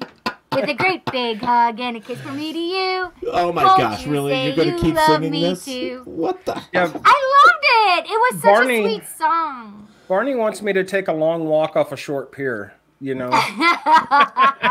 Now there's a demon. Barney's a demon. He is not. He's a tormentor. You guys are so ridiculous. He's one of those kids in school you just want to kind of like trip. Nick. Stop being bullies. Sorry. Yes, Nick. I'm sure you. You know, I really I had that with Jesse. Jesse and I watched it all the time. I find that these movies of The Exorcist, overall, all the movies that are out there that talk about demons or creatures like that, or The Exorcist, The Poltergeist, all these movies that are out there that kind of thrill us in the inside because of the fear and all that other stuff. But I was always raised with a thought, which Cindy's heard me say a million times, that, you know, in every story there's an ounce of truth. Robert Ducky, we hope that... You're the one. Really, Cindy? Shush. I'm sorry, I was told to. With Robert Ducky, you're the one. Oh my God! You make that time lots of fun. Yay! Thank you, Chanel. I'm multi-talented. Yes, I see this. But what I wanted to say is that with the movies, there's an ounce of truth with this stuff, and that they do some research with this, with trying to show us as much as possible of how things are done, like The Exorcist was when they were actually doing the exorcism. I know there's some stuff that, you know, was fake, which doesn't happen, like the body or the head twisting around and all that other stuff. Yeah, but, no. You know, it's to me, it's pleasing to see some of this stuff, and that's how I got into researching some of the other things as well. And I actually mentioned at the beginning of this that I was watching the documentary about the movies where actual things had happened on the making of some of these films. I'm curious. Like, did they list like the things that had happened? They were showing like. I want to know this. Hi, Kimberly. The Wizard of Oz was one of them, because the Wizard of Oz actually had a death associated with it. It's literally in the movie. You can see the guy climb the ladder and hang himself. Yep, Poltergeist. The majority of the actors and actresses either came down sick. Some of them actually died. There was things on set that the little girl died. Yep. Yeah, and the oldest sister was beat to death by a boyfriend. Yeah. Yep, and one died in a car accident. One of the actors. One of the little girl that played Carol Ann. Right? Isn't that she died of a stomach obstruction, I believe. Yep. She died. And I thought she was the one that her stepfather had killed her, or father. No, that was the oldest sister. Mm-mm. Yeah. Oh. Yeah, and Carol Ann actually was able to make the second movie. She died in the second, not the first. Yep. Right after it was almost done filming. The Exorcist had issues as well on set. There was a couple other lesser films. Spit on My Grave actually had problems. There was other movies, but you can actually see a list of them online if you look them up. But it's amazing how... I think what happens is that when we start thinking about how true this stuff is when other things are let in. And so this is what happened with these movies, is that maybe it was too close to the real side of it, or there was just something there that allowed there was something to come. Truth, there was truth that allowed spoken. it to come in. And so even though Hollywood is notorious for being haunted, and which most people don't understand, but you have to think about it. They do bring up a lot of the past, and some things can happen. We know the energy cannot be destroyed. We know it can be manipulated, it can be moved, it could be, all that stuff. So it makes sense. Yes. So it can only change form. Right. Yeah, I was down in LA when I did In Search of Monsters, I think it was, for the Jersey Devil episode, and we were filming the interview piece in this penthouse executive's mansion that's only being used for film shoots and stuff like that. And the personal assistant, I got out of the car and I told the personal assistant, I said, well, there's an old lady just standing there looking out at us in the window. You know, his eyes got big. I'm like, it's going to be an interesting interview. We get in. The audio lady, she's hearing full-blown conversations and no one is talking. They hear footsteps coming down a hall. The lights go on and off. The cameras start malfunctioning. And they're like, James, what's going on? I said, one, when I come onto a scene, for whatever reason, these guys go bonkers. They do not like me. I don't like them. And they just act up like little spoiled brats. Right. And they're like, oh, really? I'm like, yeah, it happens. You know, it's not. And I have a target on my back on top of everything else. So, yeah, Hollywood is very, very, very haunted. Chanel just put in here, Canoga Park, Los Angeles, California. U.S. Judith Eva Bars, June 6th, 1978, July 25th, 1988. Was an American child actress of the 1980s. She had her mother, Maria, were killed in July 1988 as a result of a double murder-suicide perpetrated in their home by their father. Yep. Joseph. So there is a lot of shit out there. You know, what he just brought up kind of made me think about our episode with Ghost Nation, Cindy, when, I mean, with what we caught eventually there and not, I mean, we had gotten... That was crazy. We had gotten actual video of a little girl talking to another little girl that actually responded to her. And you actually heard the voice. And then we actually got a... Yes, it had to be a manifestation. That's the only way it could be described. The actual forming of a manifestation. Yeah, I mean, it was like a black mass, and then all of a sudden it turned into a person and kind of walked right in front of the camera. And it was one of the weirdest and freakiest things I've ever seen in my life, to be honest with you. Wow. You know, and we were one of the only, I mean, that episode still is out there for everybody to see, and it's amazing. Nothing else has ever been caught like that, ever. And it was very strange the way it happened. But thinking about it, there was so much turmoil and disaster with this guy that lived in this home. There was so much going on between the people he was involved with and everything else that it made sense. You know, that his own energy brought this stuff there. Well, or made it come to life, I guess, is the best way to put it. You know, it's amazing. But it's scary, folks, to think that, you know, if you sit back and think the evil or negative doesn't exist, you're wrong, because it does. And there are people that can help, and all you have to do is reach out. And to know that you have free will and you have... the strength within yourself to handle most of these situations. What's the line that's always said? God would never give me something I could not handle? Basically. Yeah. But the interesting thing with that line is that he actually does give us more than we can handle sometimes, because that requires our faith in him. Right. Right. To finally give up our control and trust. I've heard that on other levels as well. Oh yeah. Chanel also says, I had an invisible friend as a child. I saw her, no one else did, and I swear she was real to this day.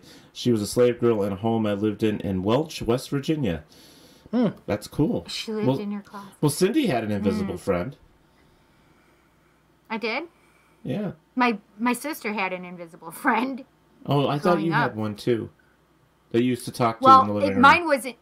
It was more than an invisible friend. She literally was my cousin's cousin who was murdered. Oh.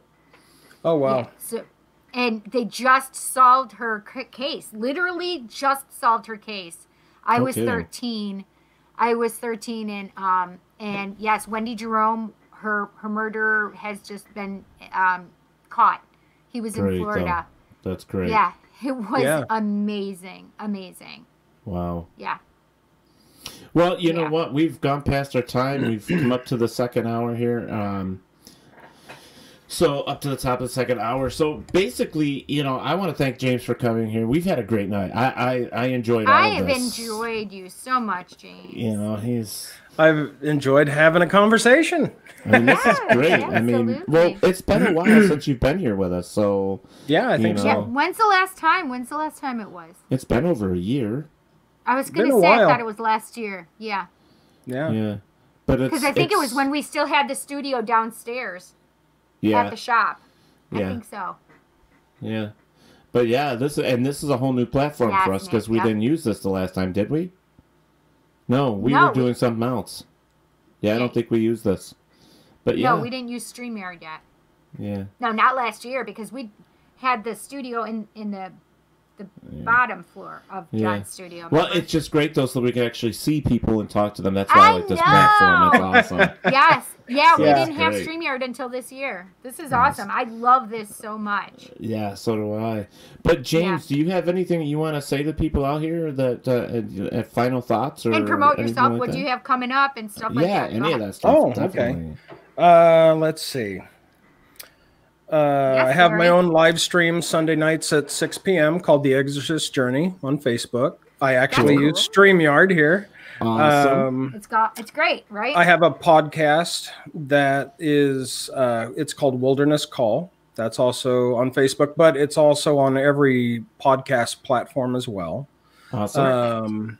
If folks are in Southern Oregon and they want to look at KTVL, there's a 3-part series that I did with the local news station, and they're airing it right now. Awesome. There is a studio talking about a series or something, but it's Hollywood. I never take their promises with a grain of salt. It's like whatever. But Barry asks, do you have any books? I do have a book. I have, and it's actually, my book actually started as a diary. And then I kind of tried to morph it into like a chronological order. But it details my family history, my history, my early encounters, and even some of my cases that I've been on. And it's called Walking with Ghosts, an Exorcist Memoir of the Paranormal. And that's on Amazon. And folks can find it. Let me think. I don't pay attention to half the stuff I do. Okay, re-say what you said again for the book, because I want to put that in here. Walking with Ghosts, an Exorcist Memoir of the Paranormal. Perfect.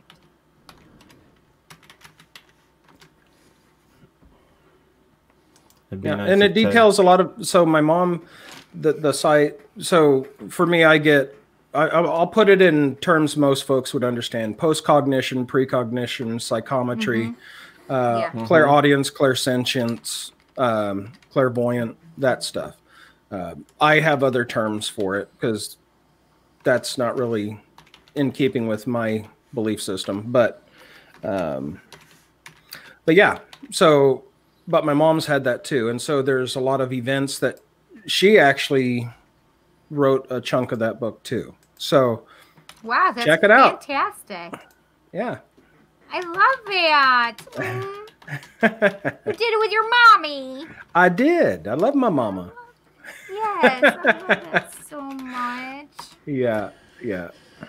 Oh, let me see here. I'm actually finding the link. Here we go. I'm just going to put the link right in because I found it right on Amazon, like real quick. That was quick. Okay. Real quick. Quick like. Oh, quick like. Sure, I hit the wrong button. Yeah. Technology. That's how it goes, Teddy Poo Poo. Okay, so here's the link, guys. You well, can not actually, that they can get the link, but they can. No, but they can at least look at it, write it down quick if they'd like to check out his book. Write that down, and actually, if you just put "walking with ghosts," I think that's what I did. It came right up. So I mean, it was That's great. Cool. Yeah. It's nice to be able to promote your stuff and everybody else's. Yeah, absolutely. Sure. But like I said, I don't pay attention to half the stuff I do. Most of it I just do. I never seek it out, really. It just, people ask me to do things. I'm like, yeah, sure. Well, you know, it's one of those things that we all have something to share, or like I always say here on Paratalk Radio, is we all have something to bring to the table. And that's right, Teddy. And this is important stuff. Hey, think about it. The Last Supper, you know, everybody has something to bring to the table. Yep. Yep. So, you can also find me on I just found out a couple days ago I'm on IMDb too. So you can find great. This TV stuff I was on for that too. I'm on there as well. Yeah. Nice. I told you, Nick, to hold your horses. Teddy's going to tell you what his show is tomorrow. Oh, he wants to know what my show is tomorrow? I have no clue yet. I pulled a Cindy. I pulled a Cindy. I won't know until it happens. I was just going to say that. I actually know what I'm doing. Finally. Okay, so I know that we've got to say goodbye to our bestie here, James. Thank you so much for being here. And you guys check out his book and his podcast and his... He's got a lot of information, so if you just put his name in, believe it or not, in Google, you'll find out a lot of stuff about James, which is very cool. Perfect. Yeah. Yep. Perfect. Yeah, it'd be hard for me to hide. Well, listen, you know, Cindy's podcast is on Thursday night, right? Thursday night, and then mine is only on Tuesdays now. So, but we all love what we do here at WLFE, we do. And it's a great network for new shows coming in all the time, which I'm really excited about. Yes, we do. Growing our family. Oh, yeah. Our family here is really getting big. Cindy, what do you have planned for Halloween? Or Samhain, as you say. Yeah, so, well, can I talk about all of it? Like our week? Sure. Listen, I didn't know if I was waiting because sometimes we just wait to do this. We say goodbye to James or our guest, and then I don't want to cut him off. He can sit here or he can leave. It's right, absolutely. I've got dinner waiting for me, I think. Oh, well then go to dinner. Oh, wait, tell us what's for dinner. Tell us what's for dinner, though. I don't know. It smells like pork chops. Oh. I love pork chops. And my tummy's telling me I need to go. So. I've literally been craving. I've been craving shredded pork. You know? Oh yeah. What it's called? Mm-hmm. Yeah. Oh my gosh! I need to make it this week. It has to be done. We have a few people on here saying please bring James back. We certainly will. He will. We will definitely have him back. We love James. Yes. Thank you so much, James. You're very welcome. Enjoy your dinner. Oh my gosh. I shall. It'll be awesome. Thanks, James, for putting up with us tonight. Thank you so much. Oh, you're very welcome. Take care, guys. Take care. Too. Bye-bye. Bye-bye. Bye-bye. Okay. So, what's coming up for me this week? I have my Taco Tuesday, as Teddy likes to call it. It is Tarot Tuesday on Tuesday from 7 to 9 p.m. Well, I say 7 to 9 p.m. It's supposed to be like 7 to 8, but then I talk too much and I do way too Cindy many talks readings. too much, really? What? And that's I start at 7 p.m. Eastern Standard Time, and I usually go till whenever I want to. And then I have on Thursday, I have my Just Indie podcast, and this week it is going to do with Samhain, and I was thinking about doing a ritual, so it's really a Samhain-based ritual, kind of based like Halloween, pagan-y, fun stuff. And then on Saturday, I'm supposed to go to a Samhain ritual, but I don't know where it's at right now. So, but yeah, I want to go trick or treating with the kids. So I was talking to them earlier about it. It is supposed to be cold, and I was talking like, if they were gonna take the kids out or not, and it's a big uproar right now. So we don't know. Well, I know. Thanks, Kimberly. I have a lot going on for Saturday as well. And what are you gonna do? Oh God, I always spend the first part of Halloween I spend with my godson, where we take him trick or treating. Yeah. Always do that. My niece sent me a picture of him. He's all dressed up in he's being Spider-Man this year, which is he's so adorable. I love so it's Spider-Man. Cool. And then I will come home. I will light some candles, and because it's actually our New Year's, I will. It is, which is New Year's. Yep, I will be doing some remembrance candle magic and stuff like that, and welcoming in the new year. That's what I'll be doing. I'm going to do some heavy spell work for myself too, manifesting work, because it is a blue moon, full moon. Mm-hmm. It is a big deal, and it's Samhain. It's the witch's New Year. I just have to. I have to do some really good. But I will be doing remembrance stuff for the dead as well. Yeah, my family, I carry them with me every day.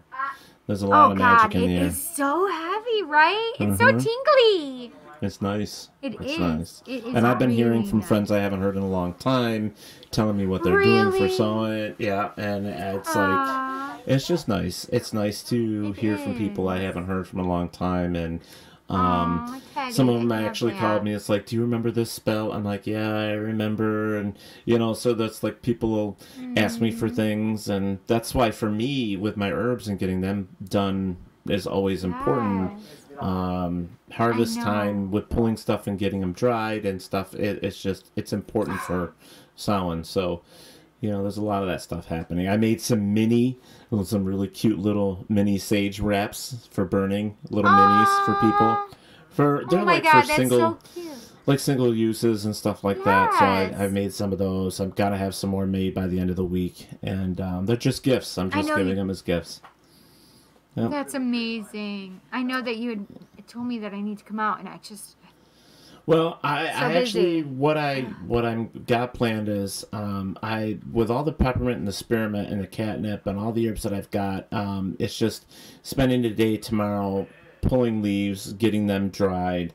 I'll have a present for you. I'll probably have a nice mixture for a tea for you for relaxing and all that stuff. Will be my gift to you. There's just gonna be a lot of little things that I'll have for friends that I'll give away for the new year.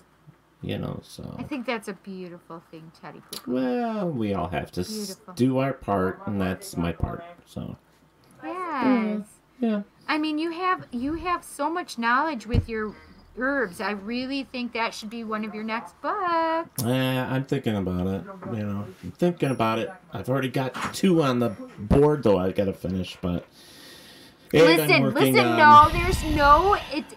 They can be on the board, and you can start another project. This is the thing. It's all about energy and creating, right? That's true. And it's not necessarily about stagnating and ruminating in that. So obviously those are still on the back burner, and you can do something new and creative. For a reason. I know. Yes, absolutely. I know. So get some new fun stuff going in your brain, in your mind. Guys, I have no idea what's happening. Will follow. I have no idea what I'm doing tomorrow night. I might do a little reading. I might pull out some herbal books and do some herbal stuff. Who knows? Maybe some things that would kind of help people in their times of need and stuff. Who knows? But we'll pick something out for tomorrow. That'll be fun. And speaking of Halloween, as I was talking to you about Christmas cookies, they're actually Halloween cookies. I made bats, I made pumpkins, I made ghosts, and I made black cats. Ah! Yay! Yeah. I want some. They were delicious. You notice how he said were. No, I still have some. They were delicious. I actually gave them to the kids for Halloween instead of candy. I gave them cookies. That's why I made them. Good. So. Beautiful. All right, guys. Well, we have had a fun time here tonight talking with James Cloud. Thanks so much, you guys, for joining us. Please do not forget that he has a book out there that you guys can pick up. Just go to Google and put in at the top "Walking with Ghosts," and you will find it. And just look up his name, James Cloud. Yes. Great guy, has a lot of knowledge, heavy faith, and when you need somebody in his particular wheelhouse, that's the man to turn to. So I guess that's it for now, Cindy. So let me see. I don't remember who we have next Monday, but I'll get it out as soon as I can. Cindy. Perfect. Say it. Oh, man, I love it. I can't see it, but it's there. So anyways, Aww. oh, wait a minute. Is this it? Ta-da! Yay! I love it. Oh, my gosh. I want that cute. picture. Yeah. Where'd you get that picture? Offline. I need it. It's cute. Anyways, Cindy, wherever there is darkness, there is always delight.